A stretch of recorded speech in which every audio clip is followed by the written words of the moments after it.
پہ جب زمین بننی شروع ہوئی تو آپ کشتی جب پانی میں ہوتی ہے تو آپ اس پہ سفر کرتے ہیں، ڈولتے ہیں، آپ اپنے یوں کھڑے نہیں رہ سکتے کشتی میں، لیکن آپ دیکھیے جب زمین ڈول رہی تھی اللہ نے اوتادا، اس میں میخیں گاڑ دیں، کس کو؟ والجبالا، پہاڑوں کو میخیں بنا کر گاڑ دیا۔ اب جب پہاڑ آپ کاٹ دیں گے تو پھر زمین ڈولے گی، پھر زلزلے زیادہ آئیں گے، تو اس لیے پہاڑوں کو آج کاٹا جا رہا ہے، آج آبادیاں بنائی جا رہی ہیں، بڑے بڑے پہاڑ کاٹ دیے گئے ہیں، تو اس کو اللہ رب العزت نے کہا یہ میخیں ہیں اللہ کی زمین پر، زمین کو ڈولنے سے، چونکہ زمین پانی پر ہے، اور یہ پانی کیا ہے؟ حضرت علی رضی اللہ تعالیٰ عنہ سے ایک یہودی نے پوچھا کہ دوزخ کہاں ہے؟ کہا یہ ساری جو سمندر ہیں یہ دوزخ ہے، قیامت کا دن انہی میں آگ نکلے گی، تو یہ زمین کے نیچے 7 زمینوں میں دوزخ ہے۔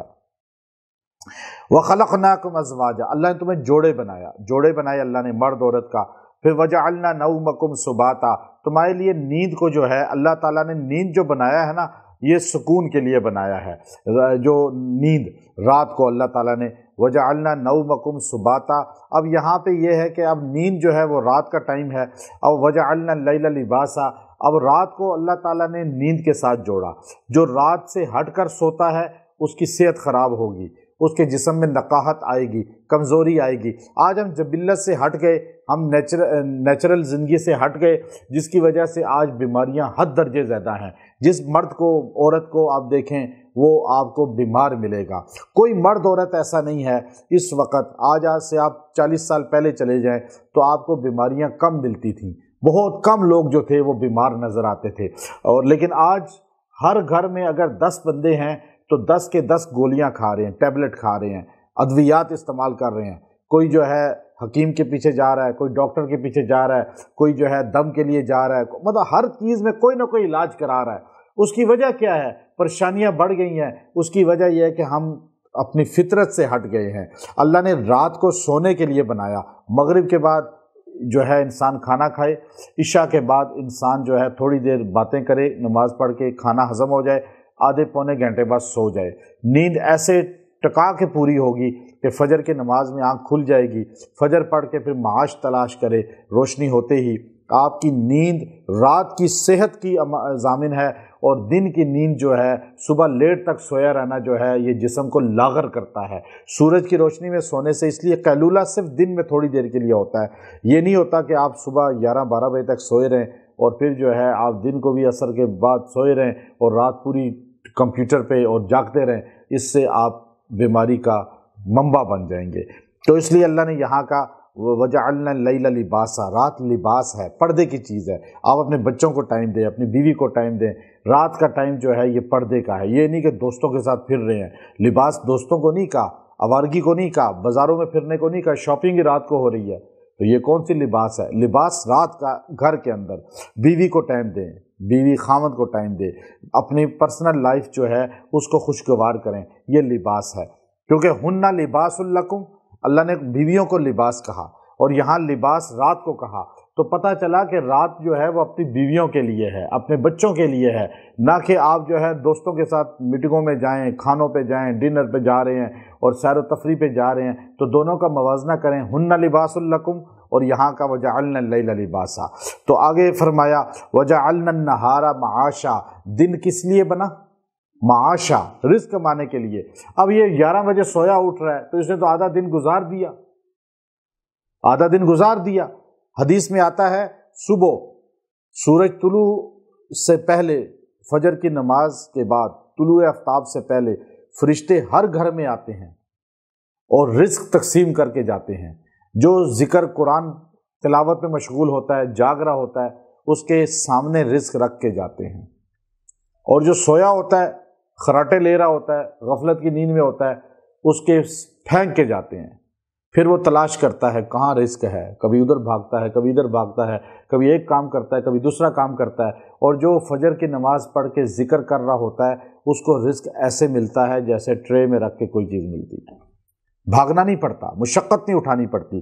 تو اس لیے یہاں معاش دن کو کہا، دن کو معاش، یا دن سوئے ہوئے، جو لیٹ سویا اٹھے گا اس کی زندگی میں برکت نہیں ہوگی، رزق میں برکت نہیں ہوگی، اور آپ یہ نوٹ کر لیں، یہ صاف کہا۔ پھر آگے اللہ رب العزت نے آسمان کے ستاروں ان سب چیزوں کا ذکر کرتے کرتے کرتے اللہ رب العزت نے قیامت کے سور کا ذکر شروع کر دیا. پھر بتایا سور پھونکا جائے گا تو کیا ہوگا، پھر وہ سارا نقشہ اللہ وہی کھینچ رہا ہے. اور پھر جہنم کا ذکر کیا، ان جہنم کانت مرصادا للطاغین مآبا. یہ جہنم ٹھکانہ ہے کس کا؟ مرصاد ہے. مرصاد جو ہے گھاٹ میں ہے، طاق میں ہے. یہ کس کے لیے؟ یعنی ٹو میں ہے. جیسے وہ شکار نہیں ہوتا اپنے کوئی جانور اپنے شکار کے اس میں ٹو میں ہوتا ہے، تو اب وہ جہنم بھی ٹو میں ہے ایسے شکار کے. کس کے؟ للطاغین، وہ سرکش جو ہوگا، مآبا ان کا ٹھکانہ ہے. لابثین فیہا احقابا، یہ جہنم میں کتنا رہیں گے؟ لابثین رہیں گے اس کے اندر کتنا؟ احقابا، حقب نہیں احقابا جمع، اور اتنی جمع کا لفظ کہہ دیا. حقب کس کو کہتے ہیں؟ حقب ایک ہوتا ہے، احقاب کئی، احقاب کئی حقب. سیدنا علی رضی اللہ تعالیٰ عنہ سے پوچھا گیا کہ حقب کیا چیز ہے؟ آپ نے فرمایا ایک حقب جو ہے وہ 80 سال ہے. تو کہا 80 سال کا؟ جی. اور ایک سال جو اس کا ہے وہ 12 مہینوں کا ہے. ایک سال 12 مہینوں کا، اور ہر مہینہ 30 دن کا، اور ہر دن 1000 سال کا. تو یہ کتنا ہو گیا ایک حکم؟ 2,88,00,000 سال دنیا کے. 2,88,00,000 سال. نبی کریم صلی اللہ علیہ وسلم نے فرمایا جو انسان ایک نماز قضا کر کے پڑھتا ہے، چھوڑتا نہیں ہے، قضا کر کے پڑھتا ہے، وہ حکم جہنم میں جلے گا. اور حکم کتنا ہے؟ 2 کروڑ. اور سیدنا ابو ہریرہ رضی اللہ تعالیٰ عنہ وہ کہنے لگے کہ حکم 70 سال کا ہوتا ہے. روایتیں دو ہیں حدیث کی، ایک سیدنا علی کی حدیث ہے، روایت ہے، اور ایک حضرت ابو ہریرہ کی. اگر 70 سال بھی کہا جائے تو 2 کروڑ تو ایک حکم ہو گیا. تو 2,88,00,000 سال دوزخ میں رہے گا. یہ کم سے کم ہے، جو کم سے کم رہے گا. زیادہ کتنا؟ سدی رحمت اللہ علیہ فرماتے ہیں، تفسیر مظہری کے اندر ہے کہ اگر جہنم میں جو گرفتار ہے اس کو کہا جائے کہ اے جہنمی، دنیا میں جتنے کنکر ہیں، جتنے بھی کنکر ہیں، ذرے ہیں ریت کے، ان ساروں کے بقدر تجھے دوزخ میں رہنا ہے، اس کے بعد نکل جائے گا تو وہ پھر بھی خوش ہو جائے گا، کیونکہ وہاں سزا ایسی ہے ابد الآباد کی. تو اس لیے احقابا، دوزخ میں کتنا رہے گا؟ احقابا. لا یذوقون فیہا بردا ولا شرابا، وہاں کچھ بھی نہیں اس کو ملے گا، نہ مزہ آئے گا، نہ ٹھنڈک ملے گی، نہ پینے کو کوئی چیز ملے گا. اب وہ کیا ہے؟ پینے کو پیاس سے چلائے گا، حمیمن غساقا، کھولتا ہوا پانی اور پیپ اس کو پلائی جائے گی.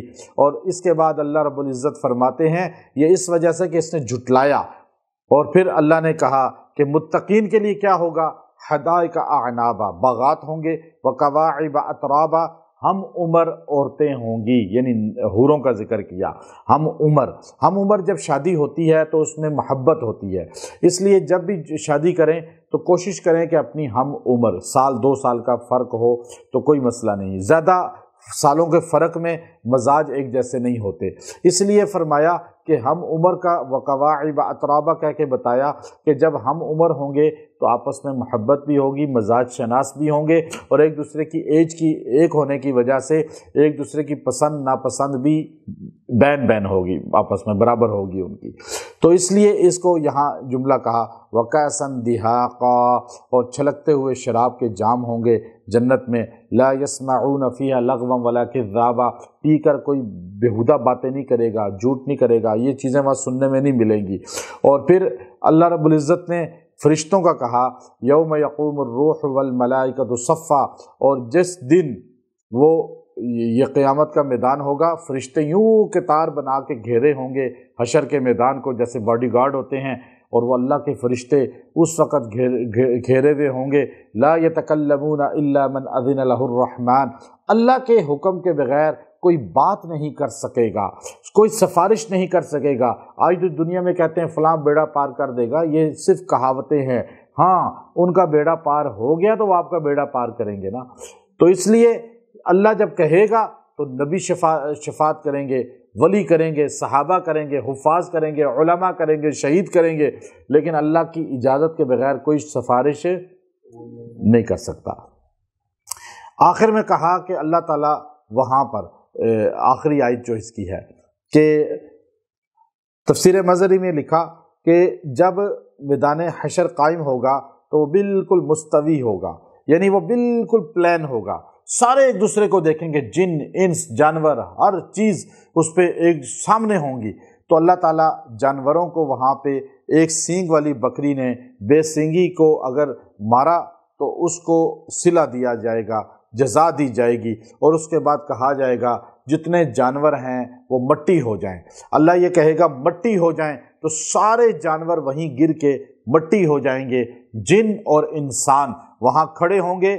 اس وقت جنات اور انسان اللہ کی بارگاہ میں یہ جملہ کہیں گے، یا لیتنی کنت ترابا، کاش آج ہم بھی مٹی ہو جاتے، ہمارا حساب کتاب نہ ہوتا اور ہم جانوروں کی طرح ہوتے، لیکن ہم سے تو جزا سزا ہے، انسان اور جنات سے صلہ ہوگا، وہاں حساب ہوگا، اس کے بعد ان کو جنت یا دوزخ میں ٹرانسفر کر دیا جائے گا۔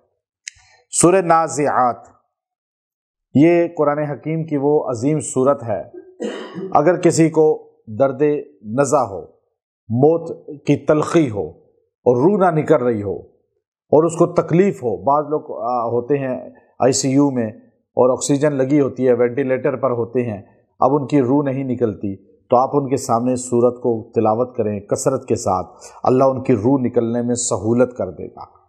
اور جو آدمی اس کی پہلی 5 آیتیں روزانہ 3 بار پڑھ لے گا، اللہ اس کو موت کی تلخی سے بچائے گا، اس کے کاموں کو اللہ تعالیٰ اس دن خود حل کرنے کی ذمہ داری لے رہا ہے، اس کو حل کر دے گا، اور اللہ تعالیٰ اس کو مخلوق کے شر سے بچا لے گا۔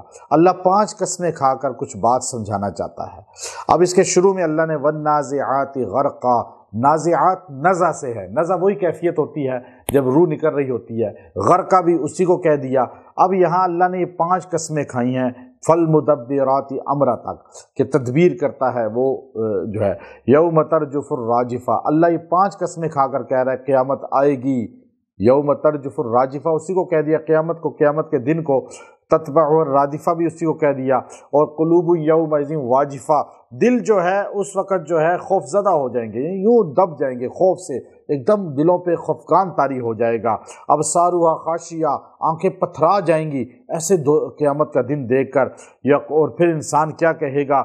اللہ اس ساری باتیں کرنے کے بعد اس کے اندر جو ہے هل اتاک حدیث موسیٰ، کیا آپ کو موسیٰ علیہ السلام کی خبر ہے، ان کے قصے کی؟ اللہ کہتے ہیں اذ ناداہ ربہ بالواد المقدس طویٰ، جب انہوں نے وادی مقدس میں اپنے رب کو پکارا اور اللہ نے ان کو جو ہے جب اپنا نبی بنایا تو اللہ نے ان کو آرڈر دیا، اذهب، آگے اذهب الی فرعون انہ طغیٰ، آپ جائیں فرعون کے پاس، وہ سرکش ہو چکا ہے۔ اب آپ کو جب اللہ نے یہ کہا تو اس کے بعد اللہ نے آپ کو میسج دیا، فقل، آپ نے جا کر ایک دم اس پہ چڑھائی نہیں کر دینی، بلکہ اس کو یہ کہنا ہے هل لک الی ان تزکیٰ، کیا تو سیدھا ہونا چاہتا ہے، اصلاح اپنی چاہتا ہے، وَأَهْدِيَكَ إِلَىٰ رَبِّكَ فَتَخْشَىٰ، کہ اللہ کی طرف تجھے ہدایت ہو جائے اور تو اللہ سے ڈرنے والا بن جائے۔ اب جو بچہ نافرمان ہو جائے، گھر میں بیوی یا خاوند نافرمان ہے، بہن بھائیوں میں کوئی بھی سرکش ہو چکا ہے، باغی ہو چکا ہے، آپ کا دشمن ہو چکا ہے، نافرمان ہو چکا ہے، تو یہ آیت جو ہے، یہ آیت نمبر 19 سورہ نازعات کی، 101 مرتبہ پانی پہ دم کر کے اس کو پلائیں 7 دن تک، اگر پلا نہیں سکتے تو غائبانہ دعا کریں، اللہ اس کو آپ کے تابع کر دے گا اس کے اندر، چونکہ یہ اللہ نے حضرت موسیٰ علیہ السلام کو جملہ کہا کس کے متعلق؟ فرعون کے متعلق، تو اس سے بڑا سرکش تو کوئی نہیں، تو اللہ نے جو ہے آج جو سرکش ہوگا اس کے لیے یہ پڑھ کے آپ تلاوت کریں گے۔ تو اب آپ اس کے بعد معجزے آپ نے دکھائے، فَأَخَذَهُ اللَّهُ، اور جب اس نے بات نہیں مانی، یا قرآن میں فَحَشَرَ فَنَادَى، اس نے لوگوں کو جمع کیا، فَقَالَ، وہ کہنے لگا أَنَا رَبُّكُمُ الْأَعْلَى، میں آپ کا بڑا رب ہوں۔ اب یہ اس کے اندر یہ خدائی کا دعویٰ فرعون کا قرآن سے ثابت ہے، نمرود کا ثابت نہیں ہے، قرآن سے، اتنا بڑا اللہ کا دشمن تھا، اور اس کے کہا امام رازی رحمۃ اللہ تفسیر کبیر کے اندر کہ اللہ نے پکڑا پھر کیوں نہیں؟ 400 سال درد سر بھی نہیں ہوا اسے۔ کا وجہ یہ تھی کہ وہ جب دن کو لوگوں کو کہتا تھا انا ربکم الاعلی، اور رات کو مصلی بچھا کے اللہ کے سامنے روتا تھا اور کہتا تھا کہ مجھے پتا ہے تو رب ہے، لیکن میں کیا کروں کہ اب میں لوگوں کو کہہ کر پھنس گیا ہوں۔ اور عذاب کیوں نہیں بھیجا اس پر؟ کا اس لیے کہ وہ اپنی ماں کا فرما بردار تھا، ماں کی بہت خدمت کیا کرتا تھا، اللہ نے اس وجہ سے اسے عذاب سے پکڑا۔ تو اب یہ جو ہے، یہ جو جملہ ہے، حضرت با یزید بستامی رحمۃ اللہ علیہ جو سلطان الاولیاء ہیں، اپنے مریدین کے ساتھ سفر حج پہ چلے۔ جب آپ پیادہ سفر ہوتا تھا اونٹوں پہ، گھوڑوں پہ، جب آپ چلے تو آپ کے ساتھ آپ کے عقیدت مند جمع ہوتے گئے، یہاں تک کہ کئی سو قافلہ بن گیا، کئی سو پر مشتمل۔ جب آپ ایک جگہ صحرا سے گزر رہے تھے تو آپ کے نفس نے کہا کہ با یزید تو کتنا بڑا بندہ ہے کہ تیرے ساتھ کئی سو لوگ چل رہے ہیں۔ اب یہ آپ کو جب دل میں آئی نا، تو اللہ کے جو ولی ہوتے ہیں وہ اپنی اصلاح کرتے ہیں، ہماری طرح اپنی جو ہے شان بیان نہیں کرتے۔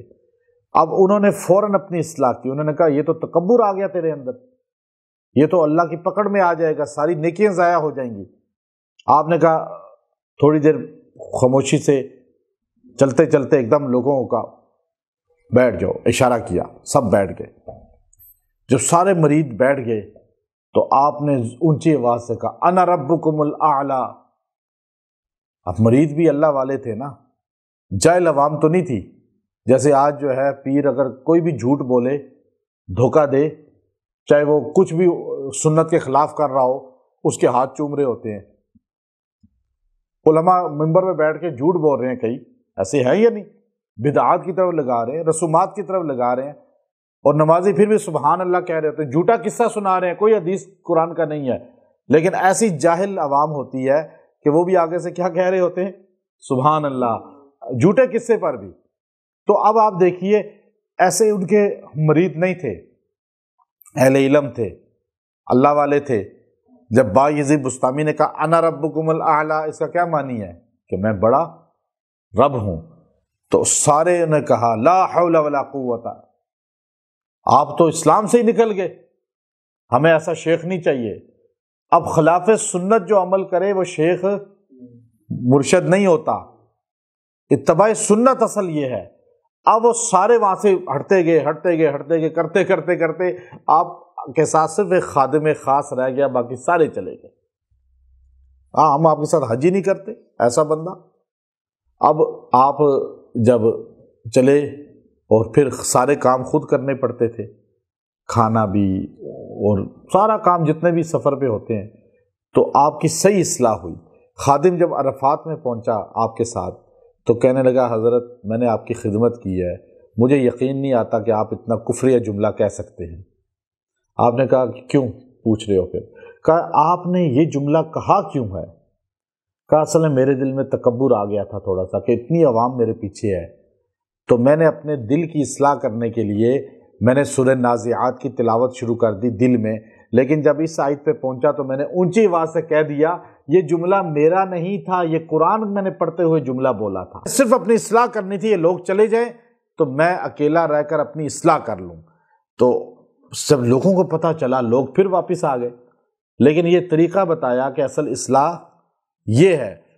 اس لیے جو ہے مفتی شفیع صاحب رحمۃ اللہ علیہ نے معارف القرآن میں اس کی آخری آیت کے ضمن میں لکھا، جو اگلی آیت ہے اس کی، کہ نکال الآخرۃ والاولی، کہ با یزید بستامی یہ واقعہ تو با یزید کا تھا۔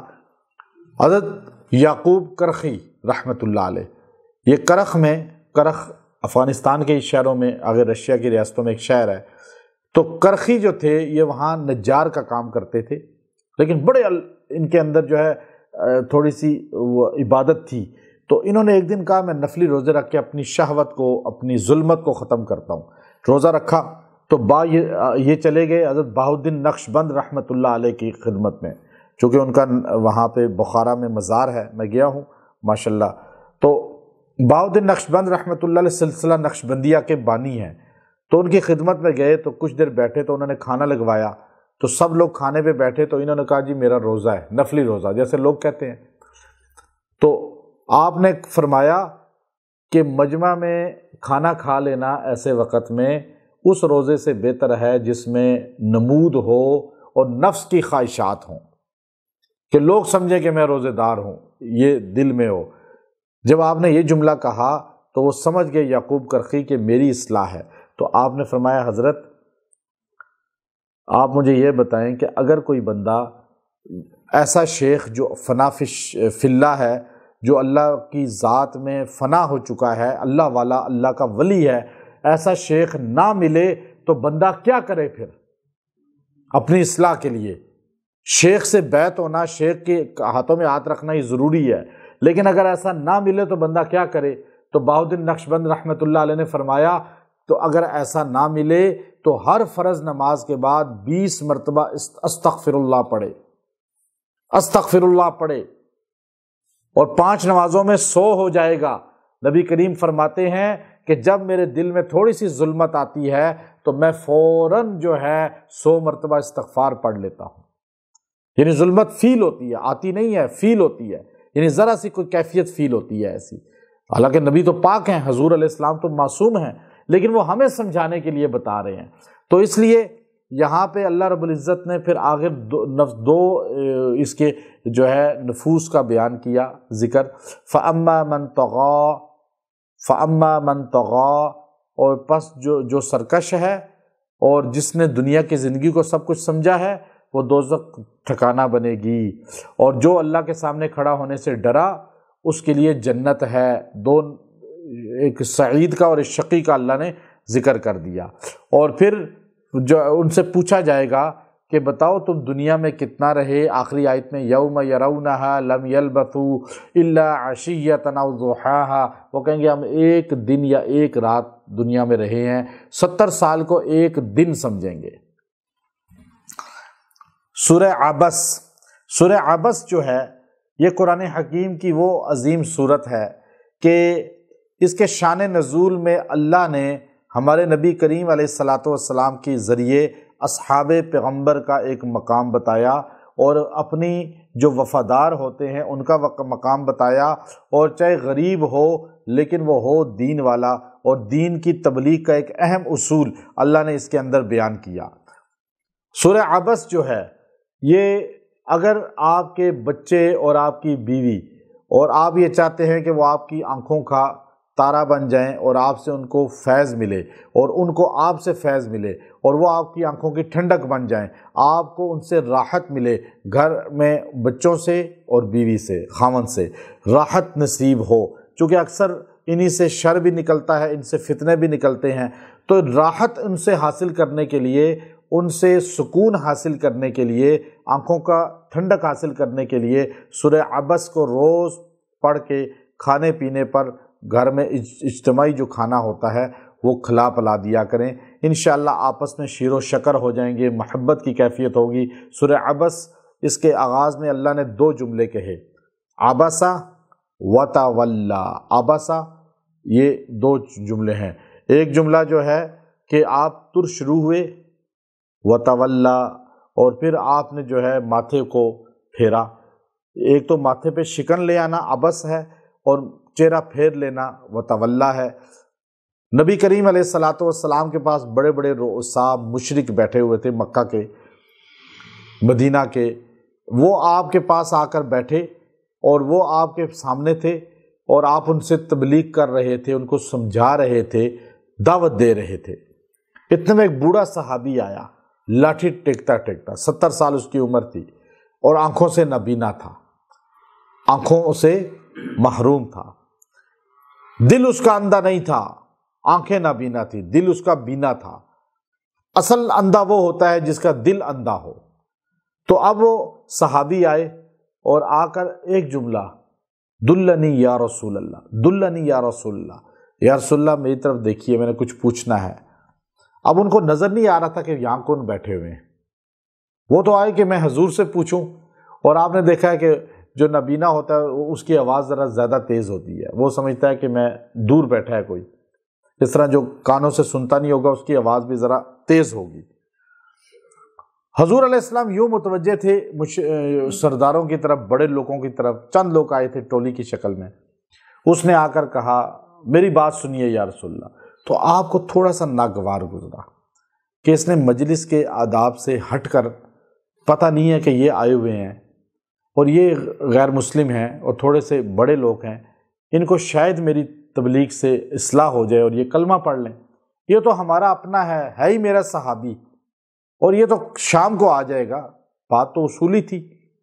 ادھر نبی کریم علیہ السلام کی ذہن میں یہ چیز آئی، جب اس نے زور سے کہا تو آپ نے ماتھے پہ تھوڑی سی ناگواری محسوس کی، اور دوسرا آپ نے اس سے چہرہ پھیر لیا ادھر ان کی طرف۔ یہ دونوں باتیں ہوئیں، وتولا اور عبسا۔ جب چہرہ پھیرا تو اللہ رب العزت نے اسی لمحے قرآن کی آیت نازل فرما دی۔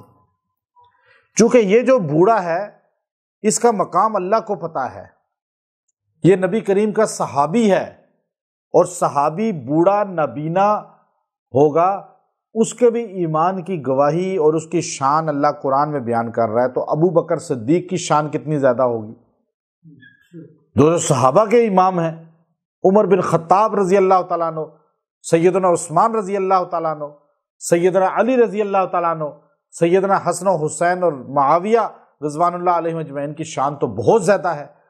تو اب حضور علیہ السلام کو اللہ نے بڑی پیار کے انداز میں تنبیہ فرمائی، سمجھایا۔ اللہ نے فرمایا عبسا وتولا۔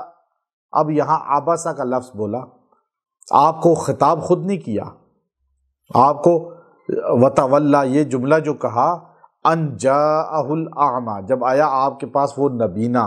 اب یہاں بصیغہ خطاب نہیں ہے عبسا وتولا میں، بصیغہ غائب ہے، یعنی حضور کو نام لے کے یا حضور کی طرف متوجہ کر کے جملہ نہیں کہا گیا، بلکہ عام کہا گیا کہ ماتھے پہ بل لائے اور رخ پھیرا۔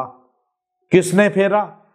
اشارہ نہیں کیا اس آیت میں، کیوں کہ ادب ہے ہمارے نبی کا، صرف سمجھانا تھا یہاں کوئی بات، اس لیے صیغہ غائب ہے، صیغہ خطاب نہیں ہے۔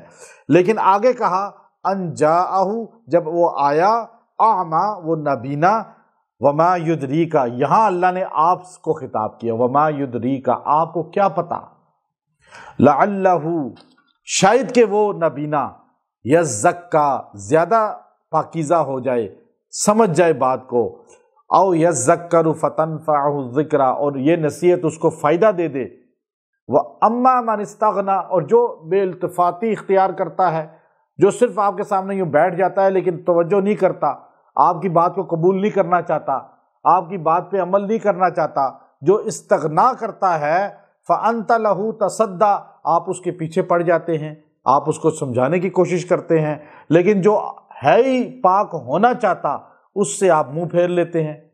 یہ جملہ اللہ نے فرمایا وَمَا عَلَيْكَ أَلَّا يَزَّكَّىٰ، آپ کے اوپر نہیں ہے کسی کا سدھر جانا، یہ تو اللہ ہدایت دے گا۔ اب آپ دیکھیے کہ وَأَمَّا مَنْ جَاءَكَ يَسْعَىٰ، جو آتا ہے دوڑتا ہوا، آپ اس کے پیچھے پڑیں، جو چل کے آتا ہے۔ اس لیے جو لوگ گھر میں بیٹھے ہوئے ہیں اسپیکر آن کر کے ان کو بیان نہیں سنانے چاہیے، جو آپ کے سامنے بیٹھے ہوئے ہیں آپ ان کو بیان سنائیں، آپ ان کو بات کریں۔ اب دو باتیں یہاں سے تبلیغ کے اصول نکلی۔ آج تبلیغی جماعت پہ ایک بڑا اعتراض ہوتا ہے، اکثر آپ یہ سنتے ہیں کہ تبلیغ والے جو ہے یہ کافروں کو تبلیغ کرتے نہیں، یہ مسلمانوں کے پیچھے پڑے رہتے ہیں۔ یہ جملہ آپ سنتے ہیں نا، تبلیغ والے جو ہے یہ کافروں کو جا کے تبلیغ کریں، یہ کافروں کو، یہ عیسائی ہیں، یہ ملک میں ہندو رہتے ہیں، آپ ان کو تبلیغ کرتے نہیں، آپ نمازیوں کے پیچھے، مسلمانوں کے پیچھے کیوں پڑے رہتے ہیں؟ یہ اصول قرآن بتا رہا ہے۔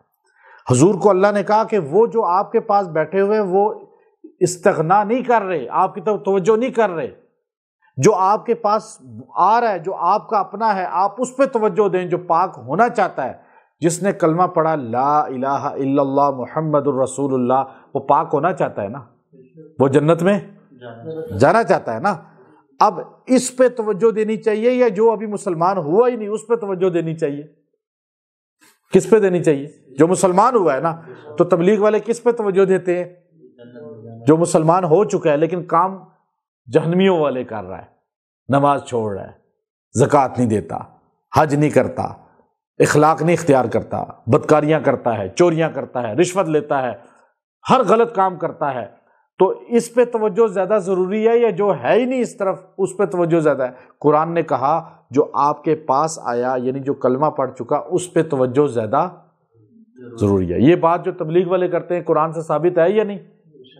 یار ثابت ہو گئی نا یہ چیز۔ اب آگے دیکھیے کہ اللہ رب العزت نے اس کو ذکر کرنے کے بعد تو حضور علیہ السلام جب یہ صحابی آتے نا، اٹھ کے ان کو ملتے، بڑا پیار کرتے، کہتے تمہاری وجہ سے مجھے اللہ نے بھی تنبیہ کی ہے، یعنی تم اتنی شان والے ہو کہ اللہ مجھے پیار سے کہتا ہے میرے نبی آپ اس سے منہ موڑتے ہیں اپنا۔ حضور 2 بار جہاد پہ گئے، مدینے میں اپنا نائب بنا کر گئے عبداللہ ابن ام مکتوم رضی اللہ تعالیٰ عنہ، یہ صحابی ہیں، ان کو فی صحف مکرمہ، یہ قرآن کے صحیفے ہیں، مکرم عزت والے، مرفوعہ یہ بلندی والے ہیں، مطہرہ یہ پاک ہیں، یعنی ان کو ناپاک ہاتھ نہیں لگا سکتا۔ اور پھر فرمایا بھی ایدی سفرہ، جن ہاتھوں نے یہ لکھا وہ سفرہ، سفرہ فرشتے بھی ہو سکتے ہیں، اس میں جو ہے لکھنے والے جو ہاتھ ہیں کاتب بھی ہو سکتے ہیں، جو صحابہ جنہوں نے قرآن لکھا وہ سفرہ ہے، ان کو اللہ نے ذکر کیا۔ کرام بررہ، وہ جو سردار ہیں وہ فرشتے ہیں تو وہ بھی سردار ہیں، وہ رسول ہے ہمارے تو وہ بھی سردار ہیں، اور وہ صحابہ ہیں جنہوں نے قرآن لکھا وہ بھی کرام سردار ہیں، بررہ نیکوکار ہیں، یعنی ان کا مقام اونچا ہے۔ جو کاتب وحی ہیں ان کا مقام اللہ نے اونچا کر دیا۔ اور پھر آگے اللہ رب العزت نے اس میں انسان کی تخلیق کا ذکر کیا، آخر میں انسان کی قیامت کی ایک گھڑی، ایک نقشہ کھینچا۔ آج انسان حرام حلال کی تمیز نہیں کرتا، کس کی وجہ سے؟ بیوی کی وجہ سے، اولاد کی وجہ سے۔ یہ وہ رشتے ہیں، بہن بھائی، ماں باپ، وہ رشتے ہیں جن کی وجہ سے حلال حرام کی تمیز چھوڑ دی جاتی ہے۔ قیامت کے دن حشر کے میدان میں ایک بندے کا ترازو پہ نیکیاں کم ہو جائیں گی، کتنی کم؟ 1 نیکی کم۔ اللہ فرمائے گا میرے بندے 1 نیکی لے آ، تجھے جنت ہو جائے گی، ورنہ دوزخ میں جائے گا۔ یہ حشر کے میدان میں پھرے گا لوگوں کے پاس، مجھے 1 نیکی دے دو، جیسے بھکاری پھرتا ہے، اور اس کی تو ناکامی کا مدار ہے اس پر اور کامیابی کا، کہے گا 1 نیکی دے دو، 1 نیکی۔ جس کے پاس جائے گا نیکی نہیں دیں گے اس کو، ماں کے پاس جائے گا، باپ کے پاس جائے گا، بہن بھائیوں کے پاس جائے گا، بیوی بچوں کے پاس جائے گا، سارے کہیں گے ہمیں خود نیکیوں کی ضرورت ہے، ہم تمہارا کہاں تعاون کریں۔ جب ساروں سے عاجز آ جائے گا تو ایک آدمی میدان حشر میں یوں پریشان کھڑا ہوگا، یہ اس سے کہے گا بھائی تو پریشان کیوں ہے؟ وہ کہے گا میرے پاس 1 نیکی ہے اور ہے ہی کوئی نیکی نہیں، گناہ ہی گناہ ہے۔ یہ اسے کہے گا کہ میرے پاس 1 نیکی کی کمی ہے، اگر مجھے دے دے تو میرا بیڑا پار ہو جائے گا۔ حدیث کے الفاظ ہیں، خلاصہ بیان کر رہا ہوں۔ تو وہ کہے گا بھائی یہ 1 نیکی تو ویسے بھی میرے کسی کام کی نہیں، یہ آپ لے لو، آپ کا تو کچھ بن جائے۔ وہ اس کے ساتھ نیکی ایک دے کر احسان کر دے گا، یہ خوشی خوشی اللہ کی بارگاہ میں جائے گا، یا اللہ نیکی مل گئی مل گئی مل گئی۔ اللہ کہے گا بندے بتاؤ کس نے دی؟ آج تو کوئی بھی نیکی نہیں دیتا۔ تو وہ کہے گا ایک بندہ تھا پریشان کھڑا تھا، کہا اسے بلاؤ، فرشتے اسے لے آئیں گے۔ اللہ کہے گا تو نے نیکی کیوں دے دی؟ کہا یا اللہ 1 ہی تھی، میرا تو کچھ بننا نہیں تھا، ویسے ہی دوزخ کا فیصلہ ہو چکا ہے۔ میں نے کہا چلو کسی اللہ کے بندے کا بھلا ہو جائے۔ اللہ کہے گا کہ کیا تو مجھ سے بھی بڑا سخی بنتا ہے کہ تو نے آج حشر میں یہ اتنی بڑی خیرات کر دی؟ میں عرش سے اعلان کرتا ہوں کہ تجھے بھی اس کے ساتھ جنت میں داخل کیا جائے۔ جو کسی کا بھلا سوچتا ہے نا، یہاں بھی دنیا میں بھی اللہ اسے ضائع نہیں کرتے، حشر میں ضائع نہیں کیا اس بندے کو۔ یہاں لوگوں کی بھلائی سوچیں، لوگوں کی خیر خواہی سوچیں، اپنے مفاد کو نہ دیکھیں۔ لوگ اپنے مفاد کے لیے لوگوں کو ذبح کر دیتے ہیں، ان کو قربان کر دیتے ہیں، یہ غلط چیز ہے۔ تو یوم یفر المرء من اخی، اللہ کہتے ہیں اس دن جو ہے آدمی اپنے بھائیوں کے پاس جائے گا، وامہ وابی، ماں باپ کے پاس جائے گا، وصاحبتہ وبنی، اور اپنی بیوی اور بچوں کے پاس جائے گا، لیکن ہر ایک شأن یغنی، بے نیازی اختیار کریں گے۔ ہم نہیں دے سکتے بھائی تمہیں کچھ بھی۔ یہ اللہ بتا رہا ہے کہ اس دن کی تیاری کرو جن کے لیے آپ حلال حرام کو چھوڑ رہے ہیں، وہ آپ کے کام۔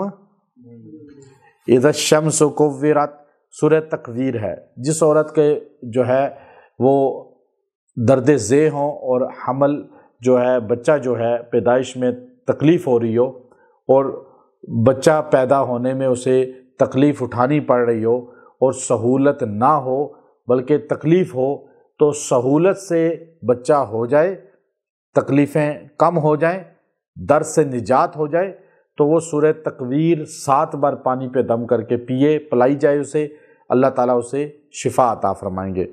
اللہ نے یہاں قسمیں کھائی ہیں، اسی طرح جو ہے سورج کی، تاروں کی، آخرت کا احوال اس کے اندر بیان ہے اللہ نے کیا۔ اس کے بعد اللہ رب العزت نے جانور سارے جمع ہوں گے، ہر چیز، حشرات الارض جمع ہوں گے، سمندروں میں آگ لگ جائے گی۔ یہ جملہ وَإِذَا الْبِحَارُ سُجِّرَتْ، یعنی سمندروں میں آگ لگ جائے گی، بڑی عجیب بات ہے یہ آگ لگنا۔ وَإِذَا النُّفُوسُ زُوِّجَتْ، اور جو نفس ہیں، وہ نفوس جو ہے، اب وہ اللہ تعالیٰ جو نفوس ہیں ان ساروں کو کیسے ملائے گا۔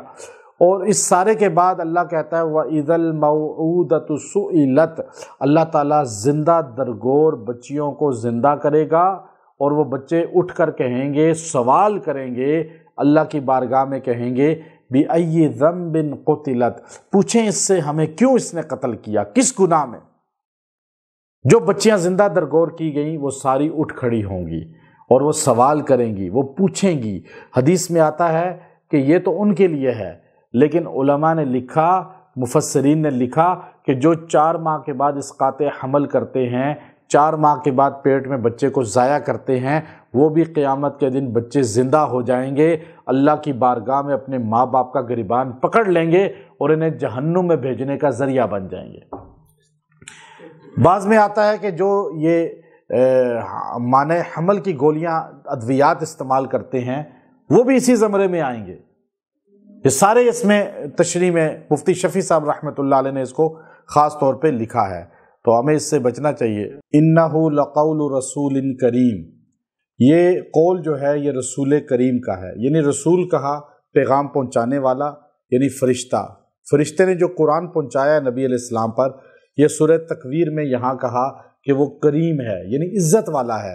اب جو اللہ کا پیغام لے کر آیا وہ عزت والا ہے۔ پتہ یہ چلا کہ جو آپ کسی کو اپنا میسج دے کر بھیجیں، کسی کے پاس خط دے کر بھیجیں یا دعوت نامہ دے کر بھیجیں، تو کسی عزت والے کو بھیجیں جس کا کوئی مقام ہو، مرتبہ ہو۔ یہ نہیں کہ کسی کو کہیں جی جا کے اس کو کہہ دینا کہ کھانا ہمارے پاس کھا لے، یا شادی میں دعوت کر لے، یا شادی میں شریک ہو جائے، نہیں، یہ چیزیں نہیں۔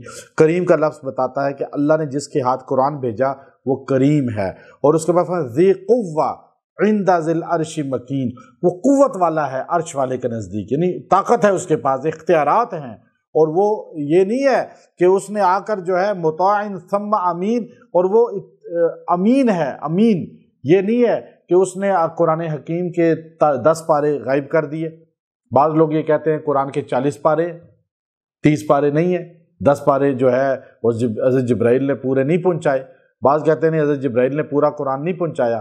یہ جملہ یہ بتاتا ہے کہ وہ امین ہیں، امین ہیں، امانت دار ہیں۔ اور وما صاحبکم بمجنون، آپ کے نبی مجنون نہیں ہیں۔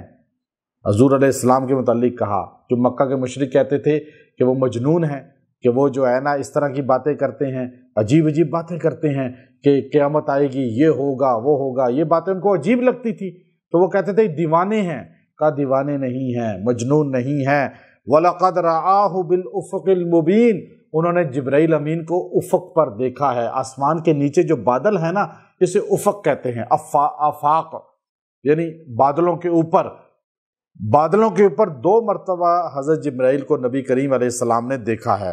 وَمَا هُوَ عَلَى الْغَيْبِ بِضَنِينٍ، اب یہ جو آپ علیہ السلام کی صفات اللہ نے بیان کرنے کے بعد فرمایا فَأَيْنَ تَذْهَبُونَ، کہاں جا رہے ہو تم، اپنی زندگی کہاں گزار رہے ہو، یعنی کہاں بھٹک رہے ہو تم، آؤ نبی کریم علیہ السلام کے پیچھے اور اتباع کر لو حضور کی۔ بسم اللہ الرحمن الرحیم۔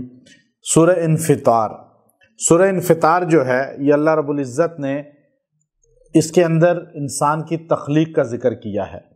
اگر بچہ ضائع ہو جاتا ہے، جس عورت کا حمل نہیں ٹھہرتا، حمل ٹھہر کے ضائع ہو جاتا ہے، یا بچے میں کوئی نقص پیدا ہوتا ہے، بعض اوقات ایسے بچے پیدا ہوتے ہیں کہ جن میں بازو نہیں ہوتا، ٹانگیں نہیں ہوتی، یا جسم کا کوئی عضو کامل نہیں ہوتا، تو اس وقت جو ہے یہ بڑی پریشانی کا مرحلہ ہوتا ہے۔ تو اکثر میرے پاس آتے ہیں، مجھے بتاتے ہیں، تو بڑی حیرت ہوتی ہے۔ تو سورہ انفطار ایسی عورت جس کا حمل ہو اور وہ یہ سوچتی ہو کہ ضائع نہ ہو، بچے میں کمی نہ ہو، کوئی ایسی چیز نہ ہو جس سے عیب پیدا ہو، تو وہ دوران حمل روزانہ 3 بار پانی پہ دم کر کے پیے، اللہ تعالیٰ اس بچے کو تکمیل تک پہنچا کر صحیح سالم پیدا فرمائیں گے۔ اللہ نے شروع کے اندر اللہ رب العزت نے آسمان کی قسم کھائی، اذا السماء انفطرت، یعنی آسمان کی قسم اللہ کیسے کھا رہے ہیں، اور اس کے بعد اللہ رب العزت پھٹے گا جب آسمان، شق ہو جائے گا اور آسمان کے تارے بے نور ہو جائیں گے، گر جائیں گے زمین پر، اور سمندروں میں اللہ رب العزت پہلے کہہ رہے ہیں آگ لگ جائے گی، اور قبروں سے باہر نکلنا شروع ہو جائیں گے۔ انسان وہ ہر چیز دیکھے گا، علمت نفس ما قدمت و اخرت، کہ جو اس نے آگے بھیجا وہ اس کے سامنے پیش ہو جائے گا، اعمال اس کے۔ یا ایھا الانسان، اللہ شکوہ کر رہا ہے انسان سے بڑا، ما غرک بربک الکریم، کہ تجھے کس چیز نے اپنے کریم رب سے دھوکے میں ڈال دیا، یعنی تو نے اپنے کریم رب کی نافرمانی شروع کر دی، کریم رب کو تو نے جھٹلا دیا، کریم رب سے تو نافرمانی کی طرف چلا گیا۔ اللہ کریم ہے، ایک بار تو استغفار کر تو اللہ معاف کر دے گا، لیکن تو نے اپنے کریم رب کو چھوڑ دیا، اپنے کریم رب سے جو ہے تعلق توڑ دیا، نافرمانی اختیار کر لی۔